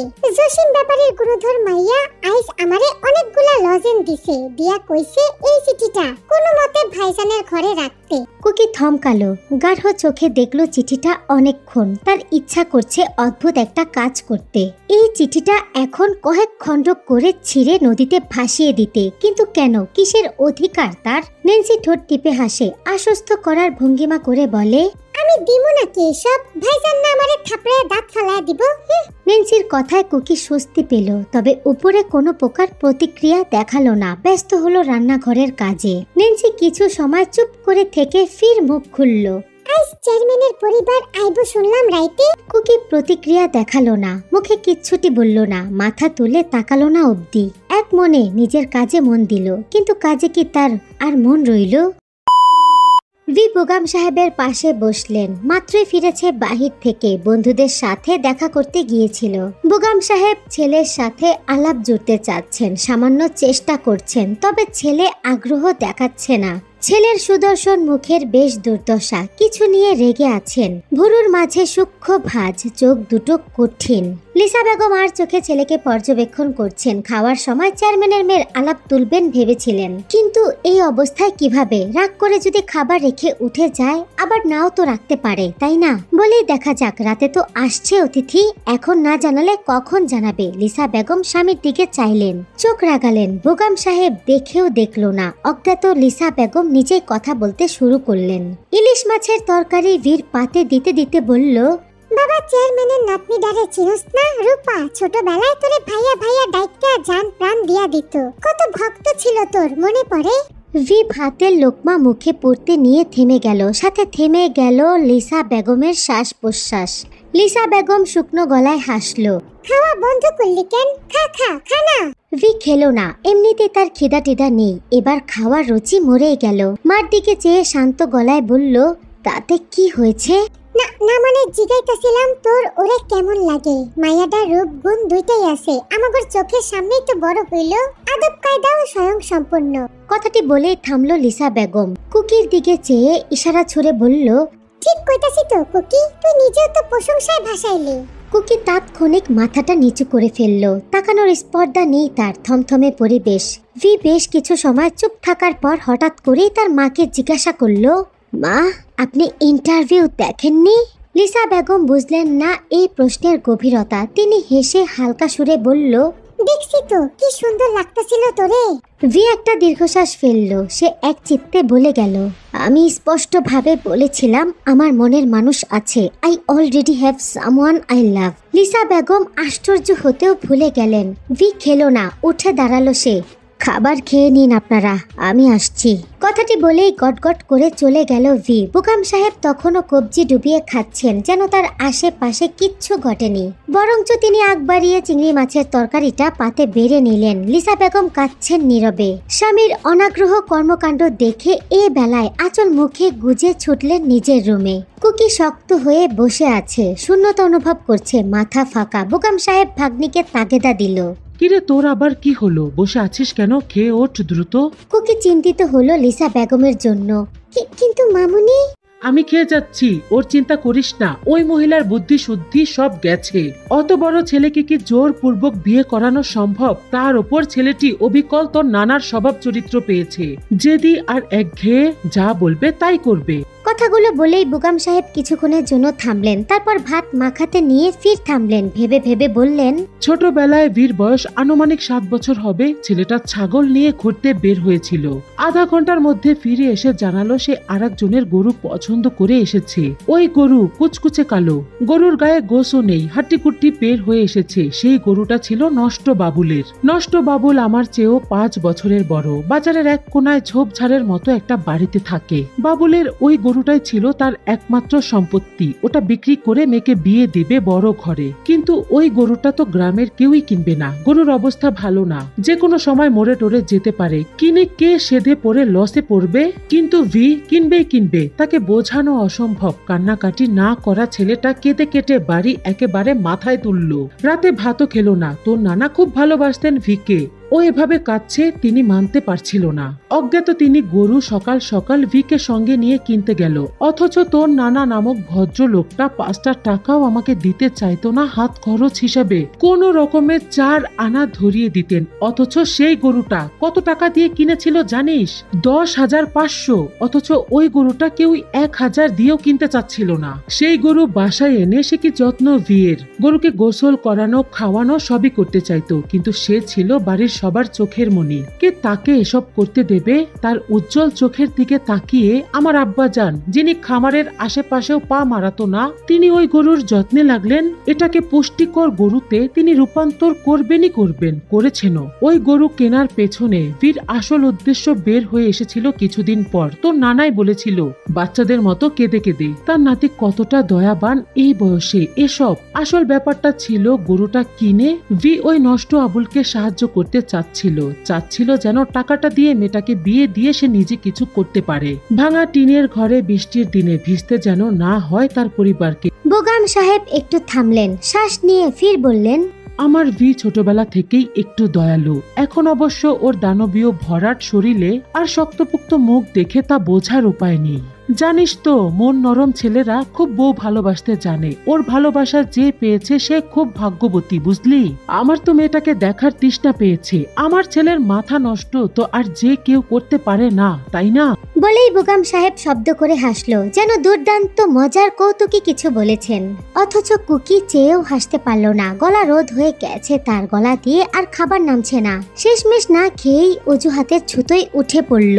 বেগম সাহেব তখনও খাচ্ছে কবজি ডুবিয়ে। ছেলের ছোটবেলার গল্প বলায় যেন তার খাওয়ার রুচি হুড়মুড়িয়ে বাড়ল। তিনি বেশ দ্রুততার সহিত এক এক লোকমা মুখে পড়ছে, সুস্বাদু। আহ! ছাদের উত্তর দিকের কোনায় একটা টিনের ঘর আছে। ওটা মৃত কাই সাহেবের। তিনি এই ঘরে শ্রাবণ মাসের সময়টা থাকতেন শুধুমাত্র বৃষ্টি উপভোগ করার জন্য। কাই সাহেব মারা যাওয়ার পর ঘরটা দখল করেছে ভি। এখন ভি এই ঘরে রাত বিরাতে এসে থাকে। একদিন কুকি তাকে সিগারেট খেতে দেখেছে। দেখার পরেও সিগারেট ফেলেনি। কুকিকে দেখার পরেও সমানে সিগারেট টেনে যাচ্ছিল। বেয়াদব কোথাকার, বড়দের দেখলে যে সিগারেট খেতে নেই এটা কি এই ছেলে জানে না? কুকি নেহাত একজন পর মানুষ। এটা তার নিজের বাড়ি না, আশ্রিতা মাত্র। চেয়েও কিছু বলতে পারে না। তাকে মানাবে না, মানায় না। তোতা পাখির মতো পটর পটর করা সবার ভাগ্যে হয় না। কুকি সিঁড়ি ধরলো, ছাদে যাবে। এখন মিষ্টি রৌদ্রুর বিকেল বেলা। ছাদে এই সময়টা কাটাতে তার ভালো লাগে। ফেরার পথে আচারের বয়মগুলো নামাতে হবে। আর ভিও এখন উপরে নেই। কুকি শুনেছে ভি সেই যে বের হয়েছে আর ফেরেনি। কোথায় গিয়েছে?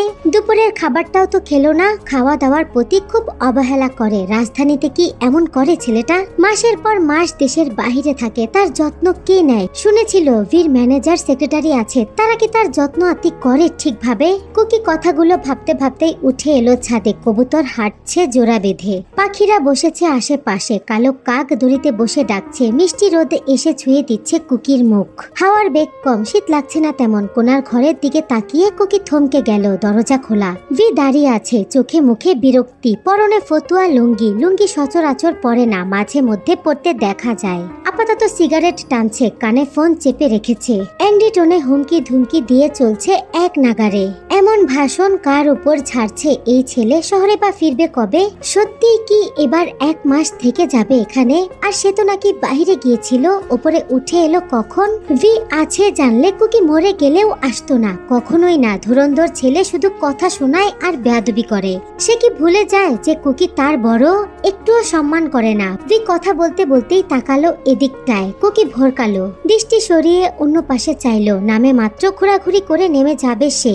এসেই তো আর নেমে যাওয়া যাচ্ছে না, কেমন দেখায়। তবে ভি আর কথাবার্তা চালালো না। শেষবারের মতো ধমকে কলটা কেটে কুকির দিকে আসতে লাগলো। কুকি স্বাভাবিক থাকার চেষ্টা করছে।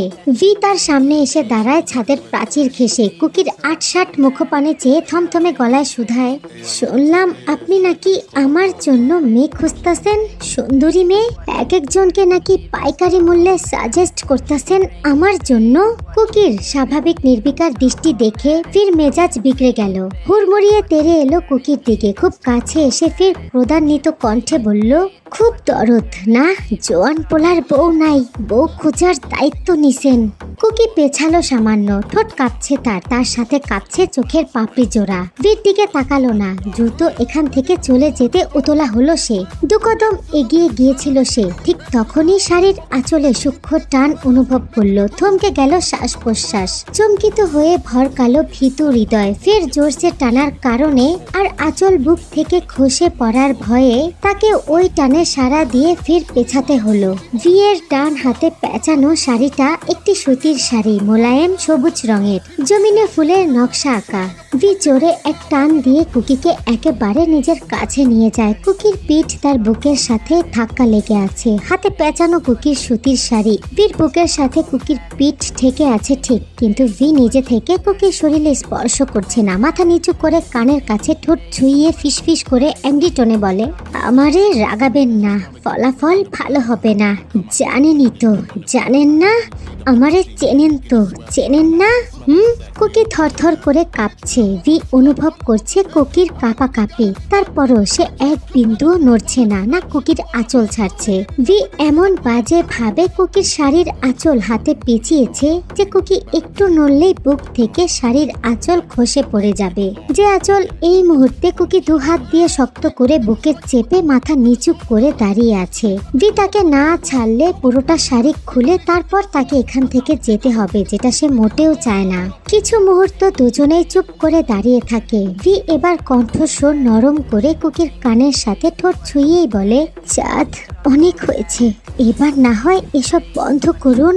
একটা বার তাকান আমার দিকে, দেখুন আমাকে কি হাল করেছেন আমার। আর কত এই বিরহ, আর কত সহ্য করব চাঁদ। শেষের কথাটি রেগে বলে ভি, তারপর শাড়ির আঁচল রেগে গিয়ে আবারও হাতে পেঁচাতে শুরু করে। এবার একেবারে বুক থেকে নেমে গেছে শাড়ির আঁচল, বুকে ব্লাউজ ছাড়া কিছুই নেই। কুকি দু হাতে নিজেকে ঢাকার চেষ্টা করছে। ভি ঠোঁট কামড়ে বেহায়ার মতো ওই দৃশ্য দেখতে ব্যস্ত। ছাড়ো ছাড়ো ভি। ঠিক সেই মুহূর্তেই নুপুরের শব্দ শোনা গেল। নেন্সির আগমন ঘটল তখনই। ছাদের দুয়ার পাড়িয়ে থমকে গেল। এমন দৃশ্য দেখে মূর্তি বনে গেল। বড় বড় চোখ করে শুধু চেয়েই রইল। কুকি অপ্রস্তুত, লজ্জায় আড়ষ্ট, এক টানে ছুটিয়ে নিতে চাইল আঁচলটুকু। ভীর দৃঢ় হাতের মুষ্টি আঁচল ছাড়ছে না। কিছুটা সময় এমনিতেই পার হয়ে গেল নীরবে। কুকি চাপা সুরে আওড়ালো, ভি ছাড়ো প্লিজ, আর মামুনির কথা শুনবো না, প্লিজ ছাড়ো। ভি এই পর্যায়ে শাড়ি ছেড়ে দিল। কড়া চোখে আপাতমস্তক কুকিকে দেখে নিল। ছাদ থেকে নেমে গেল এক একটি দীর্ঘ ধাপ ফেলে। ভি নেমে যেতেই নেন্সি দু হাতে মুখ চেপে ধরেছে। চোখ দুটো গোল চাঁদের মতো বড় হয়ে এসেছে। ওর এমন প্রতিক্রিয়া দেখে কুকির হঠাৎই হাসি পেল। দৃশ্যটুকু খুবই হাস্যকর যেন। নেন্সি তড়িঘড়ি করে কাছে এলো, শুধালো গোপন সুরে, ভাইজান আপনার শাড়ি খুলতেছিল কেন আফা? ভাইজান খুলতে চাইলে আপনি খুলতে দেবেন, হ্যাঁ মানুষ দেখলে? কুকি কঠিন ভাবে থমকালো। ছি, এসব কি বলছিস? আমি তাহলে কি ভুল দেখলাম? কেন? কুকি দু ভুরু কুচকে ফেলে। আচারের বয়মগুলো নিয়ে নিচে নাম, বদমাইশ কোথাকার। কুকি অবিলম্বে ছুটলো নিচে। নেন্সি মিটমিট করে হাসলো। কিছুক্ষণ আগের দৃশ্যটুকু তখনও মেয়েটির চোখে ভাসছে। ইস কি রোমান্টিক। তার ভাইজান একটা দুষ্টু লেভেলের রোমান্টিক। তার পরিচালক না হয়ে উচিত ছিল নায়ক হওয়া। চলচ্চিত্র জগৎ তো এমন দুর্দান্ত একজন নায়ক হারিয়ে ফেললো। আহারে। কুকি বারান্দায় দাঁড়িয়ে আছে। সদর দরজার দিকে চেয়ে আছে এক মনে। সূর্য ডুবছে ধীরে ধীরে। ভীর গাড়িটা নেই। সে বাড়িতে ফিরলে গাড়িটা শিউলি গাছের নিচে থাকে। এত দামি গাড়ি এই গ্রামে আর দুটো নেই। গ্রামের মানুষজন হাপুস নয়নে গাড়িটা দেখতে আসে। কাছাকাছি এসে ছুঁয়ে দেখে আদুরি হাতে। নতুন যখন কিনেছিল গ্রামের অনেককেই গাড়িতে চড়ে ঘুরিয়েছিল ভি। এমনিতে সে নরম মনের, ঠিক বুগাম সাহেবের মতো, অথচ গম্ভীর মুখ হাব ভাব সেই নরম হৃদয়টুকু লুকিয়ে রাখার আপোষে। নেন্সি কিছুক্ষণ আগে এসেই বলে গিয়েছে ভি রাজধানীতে চলে গেছে, লুঙ্গি পরেই চলে গেছে। এমন আচমকা কেন চলে গেল? কিছু না বলে কিভাবে চলে যেতে পারলো? তখনকার জন্যই কি? কুকি তো কিছুই বলেনি, কিচ্ছু না। এসবে তার কোনো হাত নেই। মামুনি নিজেই সব করেছে। কুকি কেন তার জন্য পাচ্ছি দেখবে? পাচ্ছি দেখার মতো সম্পর্ক কি আছে তার আর ভি এর মধ্যে? তার তো এই বিষয়ে সাহস নেই বিন্দুমাত্র। এসব কি ছেলেটা বোঝে না? সন্ধ্যা নেমেছে কিছুক্ষণ হলো। কুকি বারান্দায় দাঁড়িয়ে দেখছে চেয়ারম্যানের পরিবার ঢুকছে বাড়িতে। রূপা ব্যতীত চেয়ারম্যানের পরিবারের সকল সদস্য এসেছে। বুগাম সাহেব বেরিয়ে এসেছে আঙিনায়। ভদ্র সভ্য আচরণ তার, তবে তিনি আপ্যায়নের বেশ ত্রুটি রেখেছেন। তার হাবভাব সুবিধার ঠেকছে না। লিসা বেগমও চোখের আড়ালে আড়ালে থাকলেন। থাকবে না বুঝি? ছেলে তো নেই, চলে গেছে। যাওয়ার আগে যা বলে গেছে, তারপরও কিভাবে এসবে জড়াবেন তিনি? ছেলে নিজের জন্য মনের মতো মেয়ে খুঁজে নিয়েছে। জোরপূর্বক তাকে কি বা করাতে পারবে? অপমানিত হওয়া ছাড়া আর কিছুই রইল না। বুগাম সাহেব পরিষ্কার মানুষ। তিনি বেশ আমোদেই বলে দিয়েছে ছেলের পছন্দের কথা। বলার ধরন শুধু অদ্ভুত। বুঝলেন চেয়ারম্যান সাহেব, ছেলেটা আমার একেবারে হয়েছে আমার বাবার মতোই। আমার বাবা ছিলেন রাগী জেদি মানুষ। তার মাথা থাকতো গরম। সেই গুণগুলো আমার ছেলেটা শুধু আসলে দাদার থেকে বুঝে নিয়েছে নিজের মধ্যে। আমাদের কথাবার্তার ধার ধারে না। তার উপর ডিরেক্টর মানুষ, বড্ড পণ্ডিত। সারাদিন ব্যাপী নাকি নায়ক নায়িকাদেরকে বকাঝকা করে ফিল্ম বানায়। ইন্টারভিউ তো দেখলেন কিভাবে অকপটে নিজের মনের কথা বলে দিল। চেয়ারম্যানের বৃদ্ধ মুখটা বোতা হয়ে আছে। তিনি বিরক্ত হলেন। এখন কি কইতে চাইতেছো বুকাম? আর ভি কই? ওরে ডাকো। বুগাম সাহেব থমথমে মুখে বলল, ভি রেগে রাজধানীতে চলে গেছে। ওর মায়ের মুখের উপরে বলে দিয়েছে ওর পছন্দের মানুষ আছে, তাকেই বিয়ে করবে। চেয়ারম্যান দাঁড়িয়ে পড়ল সেই মুহূর্তে। কঠিন কিছু বলতে নিয়ে থেমে গেল। মুখ ফিরিয়ে কটকট করে বের হয়ে গেল গেট দিয়ে। কুকি দাঁড়িয়ে ছিল সিঁড়ি গোড়ার আধারে। এতক্ষণ তার ভেতরটা ছটফট করছিল অজানা আতঙ্কে। কিন্তু কিন্তু চেয়ারম্যানদের চলে যাওয়া দেখে তার মনের ভেতরটা আনন্দিত বোধ করছে। কেমন যেন মন বাগিচায় প্রজাপতি উঠতে চাচ্ছে। কি কারণে? এটা তো ঠিক না, একদমই না। লিসা বেগম হাত পা ছড়িয়ে ছিটিয়ে বসলো বসার ঘরে। কান্নাকাটি জমিনে বসে না করলে তো কেঁদে শান্তি নেই। এটা বেশ ভালোভাবেই মানেন ভদ্রমহিলা। অশান্তি বোধ করলে মাথা ধরে ভূমিতে বসে পড়ে। লিসা বেগম আঁচলে মুখ গুজে কাঁদতে শুরু করলো। গালিগালাজ করছে সেই দোষী মেয়েটাকে, যেই মেয়ে তার ছেলেকে তাবিজ করেছে। তাবিজ না করলে তার সামান্যতম বাধ্য ছেলেটা এমন অবাধ্য বেয়ারা কেন হলো? তার এক একটি গালিতে কুকি কেঁপে কেঁপে উঠছে। তিরতির করে কাঁপছে কুকির শুকনো ঠোঁট জোড়া। ধুকপুক করে উঠছে ভেতরটা, আরো চেপে গেল পেছনে। মিনমিন করলো আপন মনেই, আমি ওকে তাবিজ তুবিজ করতে যাবো কেন? আশ্চর্য, ও এমনিতেই পাগল। এত আধুনিক বকাঝকা শোনার পর আশ্চর্যজনক ভাবে কুকির একটুও মন খারাপ হলো না। বেশ সন্তুষ্ট তার অন্তর। এমন অনুভূতি উপলব্ধি করে অবাক হচ্ছে সে। এমন কেন লাগছে? মনের ভেতরের আশঙ্কাটুকু কোনোভাবে কি মুছে ফেলা যায় না? তেমন করতে পারলে এখনই কুকি মনের ভেতরের পৈশাচিক আনন্দটুকু ঘষে ঘষে মুছে ফেলতো। ফুরফুরে মন মেজাজ ধরে সেই রাতেই সে এক প্লেট ভাত খেয়ে ফেলেছে। সচরাচর তাকে রাতে ভাত খাওয়ানো নেন্সির পক্ষে সম্ভব হয়ে ওঠে না, অসম্ভব প্রায়। তাহলে নেন্সি কি বুঝলো কে জানে। মেয়েটা মিটমিট করে হেসে চলেছে কখন থেকে। কুকি ওই মুচকি হাসি মুখ আর চোখে দেখে মিনিয়ে গেল। খচখচ করা মন বারবার জিজ্ঞাসা করতে চাইলো, কেন হাসছিস এমন করে? কি বুঝলি? আমি কি এক প্লেট ভাত খেতে পারি না? এতে এত হাসার কি বা আছে? নেন্সি যেন আরো হেসে উঠল। থামার নামই নিচ্ছে না। কুকি সেই হাসির দিকে তাকিয়ে আছে চুপচাপ। মাঝে মধ্যে মেয়েটা অত্যন্ত অবাধ্য হয়ে যায়। সাপ সাপ। ভি এলোমেলো চোখ জোড়া মেলে চাইলো। নেভি ব্লু শার্টের সাথে কালো প্যান্ট, মাথায় ক্যাপ পরিহিত, হাতে লাঠি নিয়ে দাঁড়িয়ে আছে দারোয়ান। এগিয়ে সালাম জানিয়ে সদর দরজাটি খুলে দিল। ড্রাইভারের পাশের কালো কাঁচ খুলে ভি প্রশ্ন করলো, কি নাম যেন তোমার? জসিম হেসে বিনয়ীর সুরে বলল, জসিম উদ্দিন। ভি গাড়ি ড্রাইভ করছে ধীরে ধীরে। ভি গাড়ি পার্ক করে বের হয়ে এলো। বাম হাতের লুঙ্গিটার কিছু অংশ চমৎকার ভাবে ধরে রেখেছে সে। বেশ সাবলীল ভাবে চাবিটি দারোয়ানের দিকে ছুঁড়ে মেরে বলল, গাড়িটা গ্যারেজে ঢোকাও। দারোয়ান জসিম কথা মোতাবেক গাড়িতে চড়ে বসলো। গাড়িটি গ্যারেজে ঢুকিয়ে ফির এসে দেখলো ভি সিগারেট ধরিয়েছে। সাদা রঙের জ্বলন্ত সিগারেটের মাথার দিকে কালো সাদা মিশ্রিত ধোঁয়া উড়ে যাচ্ছে। মাথার উপরে ইয়া বড় চাঁদ, জোছনা রাঙা একটা রাত। ভি দারোয়ানকে হাতের ইশারায় কাছে ডাকতেই জসিম এগিয়ে এসে বলে, সাপ পানি নিয়ে আইছি। দ্বিতীয় দফায় সিগারেটের টান বসায় ভি বলে, সেসব পরে, তোমার বেতন কত এখানে? জসিম এবার নড়ে চড়ে সোজা হয়ে দাঁড়ায়, বলে, 350 টাকা সাহেব। কাজটা ছেড়ে দাও, আমার হয়ে কাজ করবে। আমি 500 টাকা দেব। তোমার কাজ হবে আমার বাড়ির কাজকর্ম দেখা, বাড়ি সামলে রাখা। আমার বাড়িটার কাজ প্রায় শেষের পথে, কিছুটা বাকি।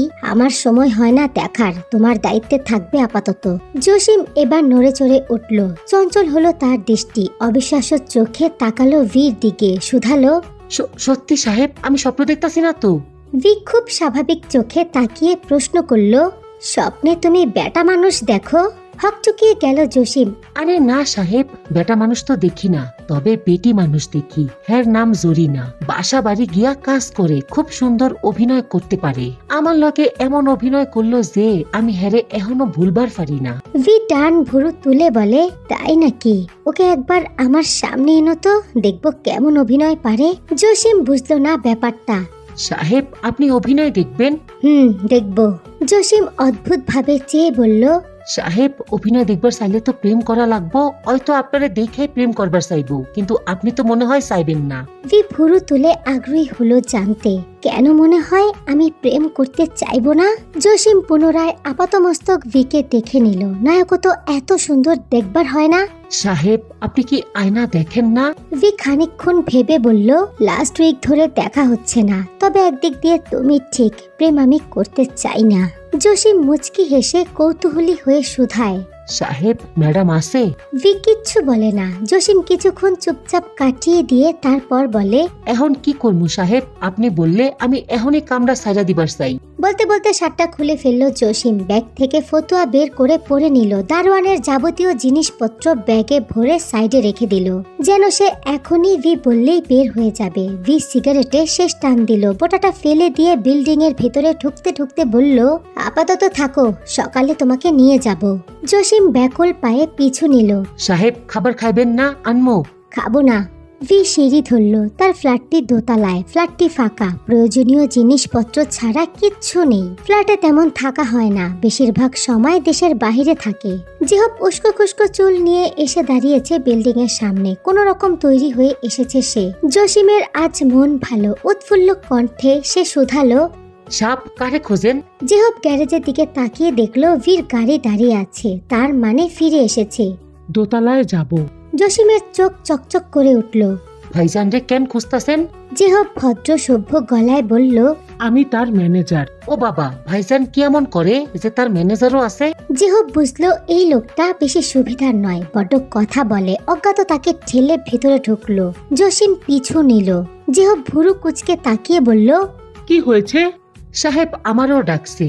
জিহব কথা বাড়ায় না, তার মনে হচ্ছে এই লোকটা বিপজ্জনক। যেহেতু কথা বাড়িয়ে লাভ নেই, সে উঠে আসলো দোতলায়। দরজায় করাঘাত করলো, কিন্তু দরজা খুলছে না ভি। মিনিট 5 10-12টা করাঘাত করলেই দরজাটি খুলে দিল ভি। উদাম শরীর, শুধুমাত্র লুঙ্গি পেঁচানো, চুলগুলো এলোমেলো, চোখ লাল, ভালো ঘুম হয়নি। দরজা খুলেই সরে গেল সামনে থেকে। জিহব ভেতরে পা বাড়ালো, পিছে পিছে জসিমও। ভি বসার ঘরের সোফাতে 2 পা ছড়িয়ে বসলো, মাথাটা এলিয়ে দিল পেছনে, ডান হাতটা 2 চোখের ওপরে। জিহব নরম কণ্ঠে ডাকে, স্যার, আপনার তো এই মাসে গ্রামে থাকার কথা ছিল। সবাইকে তো ছুটি দিয়ে দিছি, অফিস বন্ধ। সবাইকে কি ডেকে আনবো? বীর কণ্ঠস্বর মরুভূমির মতো রুক্ষ শক্ত। সে বলল, না, দরকার নেই। জিহব জসিমের দিকে চেয়ে বলল, স্যার, এরে কি ডাকছেন? ভি চোখ মুখ থেকে হাত সরালো না, সেভাবেই বলল, জসিমকে নিয়ে যাও ওই বাড়িতে, ও দেখে শুনে রাখবে। জিহব চোখ মুখ কুচকে ফেললো, বাঁকা চোখে দেখলো জসিমকে, বলল, জসিম, আপনি পড়াশোনা করেছেন? সাহেব, আমি মাধ্যমিক পাস, লিখতে আর পড়তে জানি। জিহব মাথা দোলালো। Very good. জি, আমি গুড বয়। জিহব চোখ ছোট ছোট করে জসিমকে আপাতমস্তক দেখে নিল। কোন দিক দিয়ে এই ভদ্রলোক বয় হয়? ফি উঠে দাঁড়ালো, ফ্লোরে পড়ে থাকা ফতুয়া তুলে গায়ে জড়িয়ে নিল। লুঙ্গির এক অংশ উঠিয়ে ফ্ল্যাট ছেড়ে বের হতে লাগলেই জিহব পিছু নিল। এরপর মুখ ঘুরিয়ে জসিমকে আদেশ ছুড়ল, দাঁড়িয়ে আছেন কেন জসিম সাহেব? দরজা বন্ধ করে আসেন তাড়াতাড়ি। জসিম কঠিন চোখে চাইল। সেই দৃষ্টির কোনো গুরুত্ব দিল না জিহব, তার কোনো প্রয়োজনই নাই। শীতকাল আসছে বলে আজকে সূর্যের দেখা মেলেনি। ঘন কুয়াশায় ঠেকে আছে পুরো মফস্বল শহরটি। কনকনে ঠান্ডা বাতাস বইছে শোষক করে। লিসা বেগম কেঁদে কেটে অসুস্থ হয়ে পড়েছে। ব্যাগপত্র গুছিয়ে চলে যাচ্ছেন বাপের বাড়ি। তার বাপের বাড়ি যাওয়া নাম মাত্র। তিনি নিজেই তো সংসার ছেড়ে থাকতে পারবেন না, একদিন কালকেই ফিরে আসবেন। তাই আর বুগাম সাহেব মাথা ঘামালো না, স্ত্রীকে একটা ভ্যান ভাড়া করে দিয়ে পাঠিয়ে দিল। সাথে পাঠিয়েছেন আলেহার মায়ের ছোট ছেলেকে, দেখে শুনে পৌঁছে দিয়ে আসবে। আজকে রান্না বান্নার দায়িত্ব কুকির। সে এমনিতেই ভোরবেলা উঠে আগেই চা বসায় তার আর তার মামার জন্য। নাস্তা করে ভদ্রলোক আবার দোকানে যাবেন। মার্কেটে তাদের বড় বইয়ের দোকান আছে, ওটা আগে কুকি পরিচালনা করত যখন তার নানা কাই সাহেব বেঁচে ছিল। কাই সাহেব চোখ বুঝতেই অনেক কিছু পরিবর্তন হয়ে গেছে কুকির জীবনের। মাস্টার্স কমপ্লিট করেনি, অনার্স পর্যন্ত পড়াশোনা করেছে। অবশ্য তার মামা বুগাম সাহেব ভর্তি হতে বলেছে, তবে কুকির বড্ড খারাপ লাগে এখন। নিজেকে অনেক বোঝা মনে হয়। আগে অনেক বাচ্চা পড়াতো, তবে এখন তাও করতে পারে না। মানুষের গুঞ্জন তাকে সবকিছু থেকে আলাদা করে দিয়েছে। পাতিলে চায়ের পানি ফুটছে। কুকি চা পাতি দিল পরিমাণ মতো। নেন্সি উঠোন ঝাড়ু দিচ্ছে, তার হাতে উপন্যাসের বই।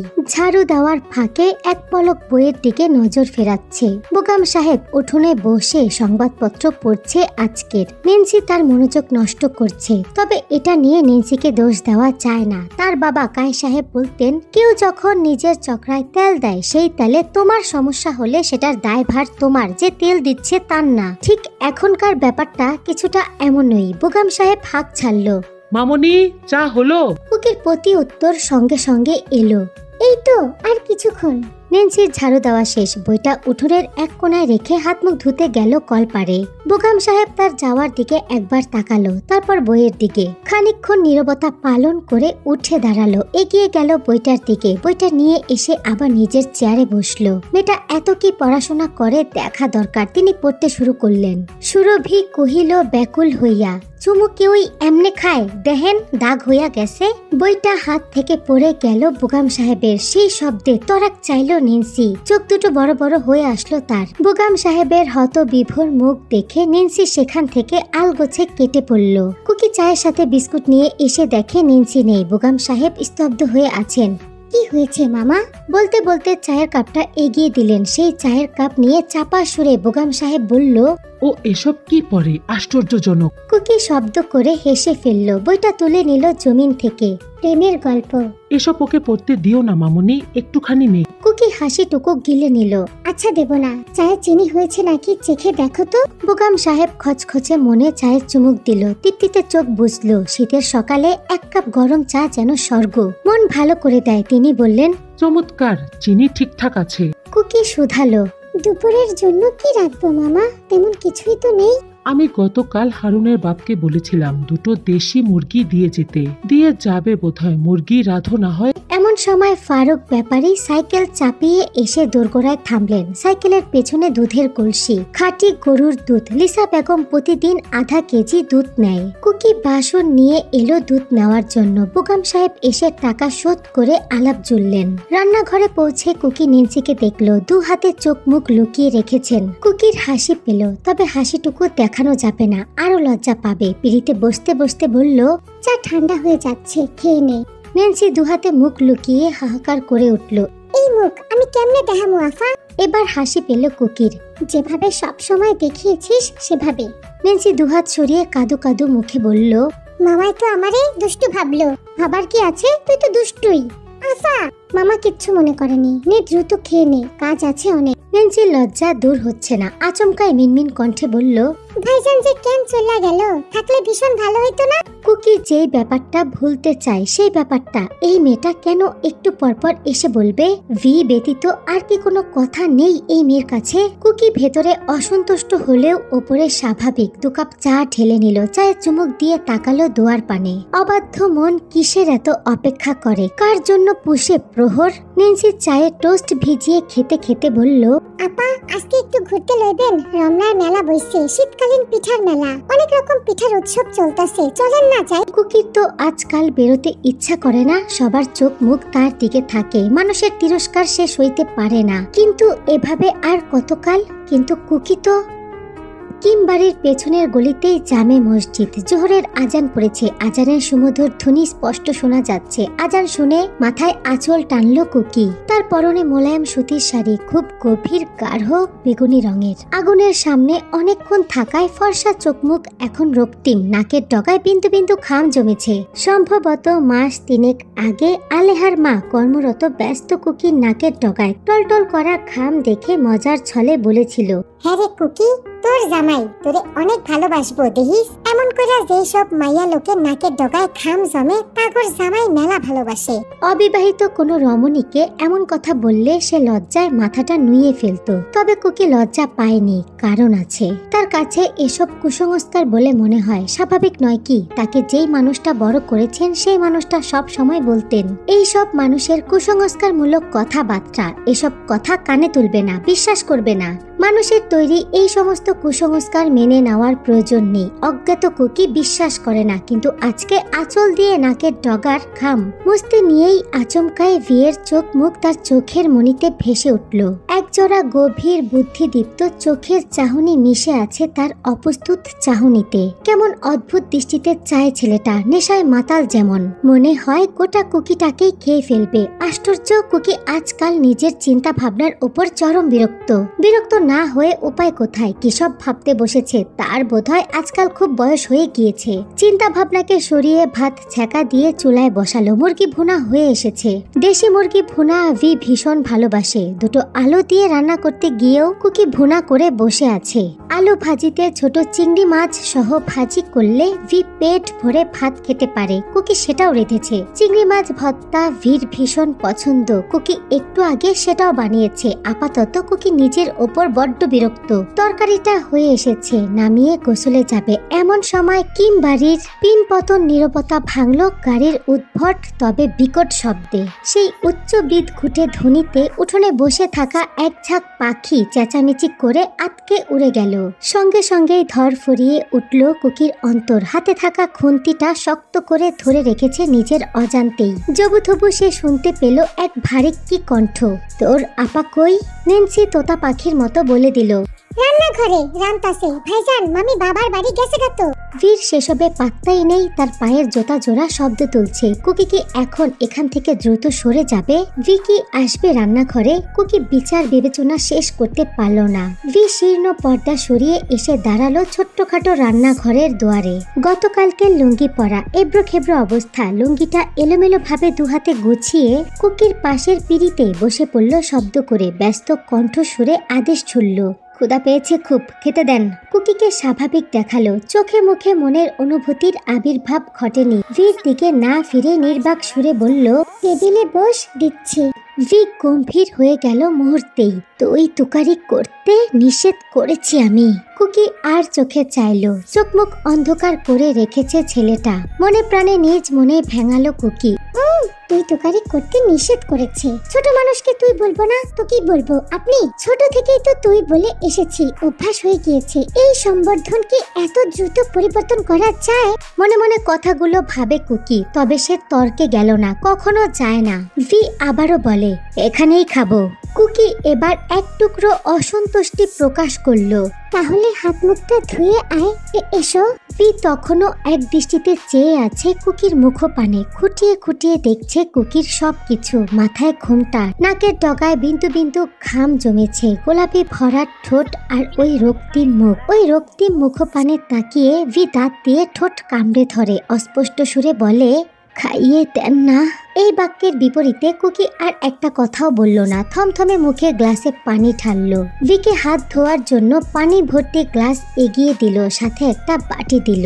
এর মধ্যেই কুকি প্লেটে ভাত বেড়েছে। ভাতের পাশেই ভর্তা আর ভাজি। ভি প্লেটটা নিয়ে খেতে শুরু করলো। ক্ষুধার্ত ভিয়ের এমন তৃপ্তি নিয়ে ভাত খাওয়ার দৃশ্য খুব অন্যরকম সৌন্দর্য বহন করছে। কুকি আপন মনে মুগ্ধ হলো। মনের ভেতরে কেমন এক আনন্দ বয়ে চলছে। দৃষ্টি ফেরানো মুশকিল হয়ে পড়েছে। অনিচ্ছুক হয়ে দৃষ্টি ফিরিয়ে বাটিতে তরকারি বেড়ে সামনে রাখলো। বসে থেকে আর কি করবে? উঠে যেতে নিলেই ভি গমগমে আওয়াজে বলল, বসুন, খেয়ে নেই, পরে উঠেন। কুকি আর উঠতেই পারল না। রেগে গিয়ে যদি খাবার না খায় ছেলেটা, তার এমনিতেই হুটহাট আদো খাওয়া খাবার ফেলে রেখে চলে যাওয়ার মতো বাজে অভ্যাস আছে। অজ্ঞাত পাশেই বসে রইল কুকি। চতুর্দিকে মাছি ভন ভন করছে। ভি মাছি খুব অপছন্দ করে। খাবার খেতে নিলে মাছি ভন ভন করলে আর খেতে চায় না, খিটমিট করে। এই মুহূর্তে মাছি তাড়ানোর জন্য হাত পাখার প্রয়োজন। হাত পাখা আবার বোগাম সাহেবের ঘরে। কুকি উঠে গিয়ে যে নিয়ে আসবে সেই সময়টুকু নেই। আবার আশেপাশে কোথাও নেন্সির ছায়া মাত্র নেই। উপায় না পেয়ে কুকি শাড়ির আঁচল দিয়ে হাত পাখার কাজ চালালো। আর চোখে দেখলো ভিড় হাপুস করে খাওয়া দাওয়ার ধরন নির্লজ্জের মতো। সব তার পছন্দের খাবার রেঁধে বসে আছে সে। কি ভাবছে ভি? আর ফিরেই বা কেন এলো? ভি যেন মন পড়তে পারে। তরকারি নিতে গিয়ে বলল, রাগ করলে তো আমারই লোকসান, তাই গিয়ে ফিরে এলাম। কুকির হাসি পেল, কিন্তু সে হাসলো না। ভি আবারও বলল, রেগে গেলাম তো হেরে গেলাম। কিম ভি কখনো হেরে যেতে শেখেনি। কুকি এবার নিঃশব্দে হাসে। ভির খাওয়া শেষ প্রায়। হাত ধুতে নিয়ে অকপটে বলল, এতদিন মিছে মিছে বউ লাগতো, তবে আজ কিম বাড়ির বউ লাগছে। কিম ভির বউ লাগছে। কথাটি শেষ করে ভি কুকির শাড়ির আঁচল ধরে টানে। মাথা থেকে আঁচলটা খসে পড়ে যায়। কুকি চমকে যায়, তবে ভি মুচকি হেসে আঁচল টেনে মুখ মুছে। হাতটা ভালোভাবে মুছে। অনুভূতির এক অংশ মুখে আবির্ভাব না করতে চাওয়া কুকির ভেতরটা শিউরে ওঠে, কেঁপে ওঠে তার পুরো সত্তা অন্তর। ভি উঠে দাঁড়ায় কুকির পাশ থেকে। যাওয়ার আগে ধরিয়ে দিয়ে যায় একটা ছোট্ট বক্স। বক্সের মধ্যে সোনার নাকফুল, খুব ছোট। কুকি নাক ফোরানো আছে, কিন্তু সে কখনো নাকফুল পরেনি, পরার প্রয়োজন হয়নি কখনো। কানের দুল পরা কিংবা নাকের ফুল পরা এসবে কুকি বড় উদাসীন। বক্সটা আঁচলে বেঁধে রাখলো খুব যত্ন করে। জীবনের মোড় তো ঘুরেই গিয়েছে অদ্ভুতভাবে, এখন স্রোতে ভেসে যাওয়া বাকি, উজাড় হওয়া বাকি।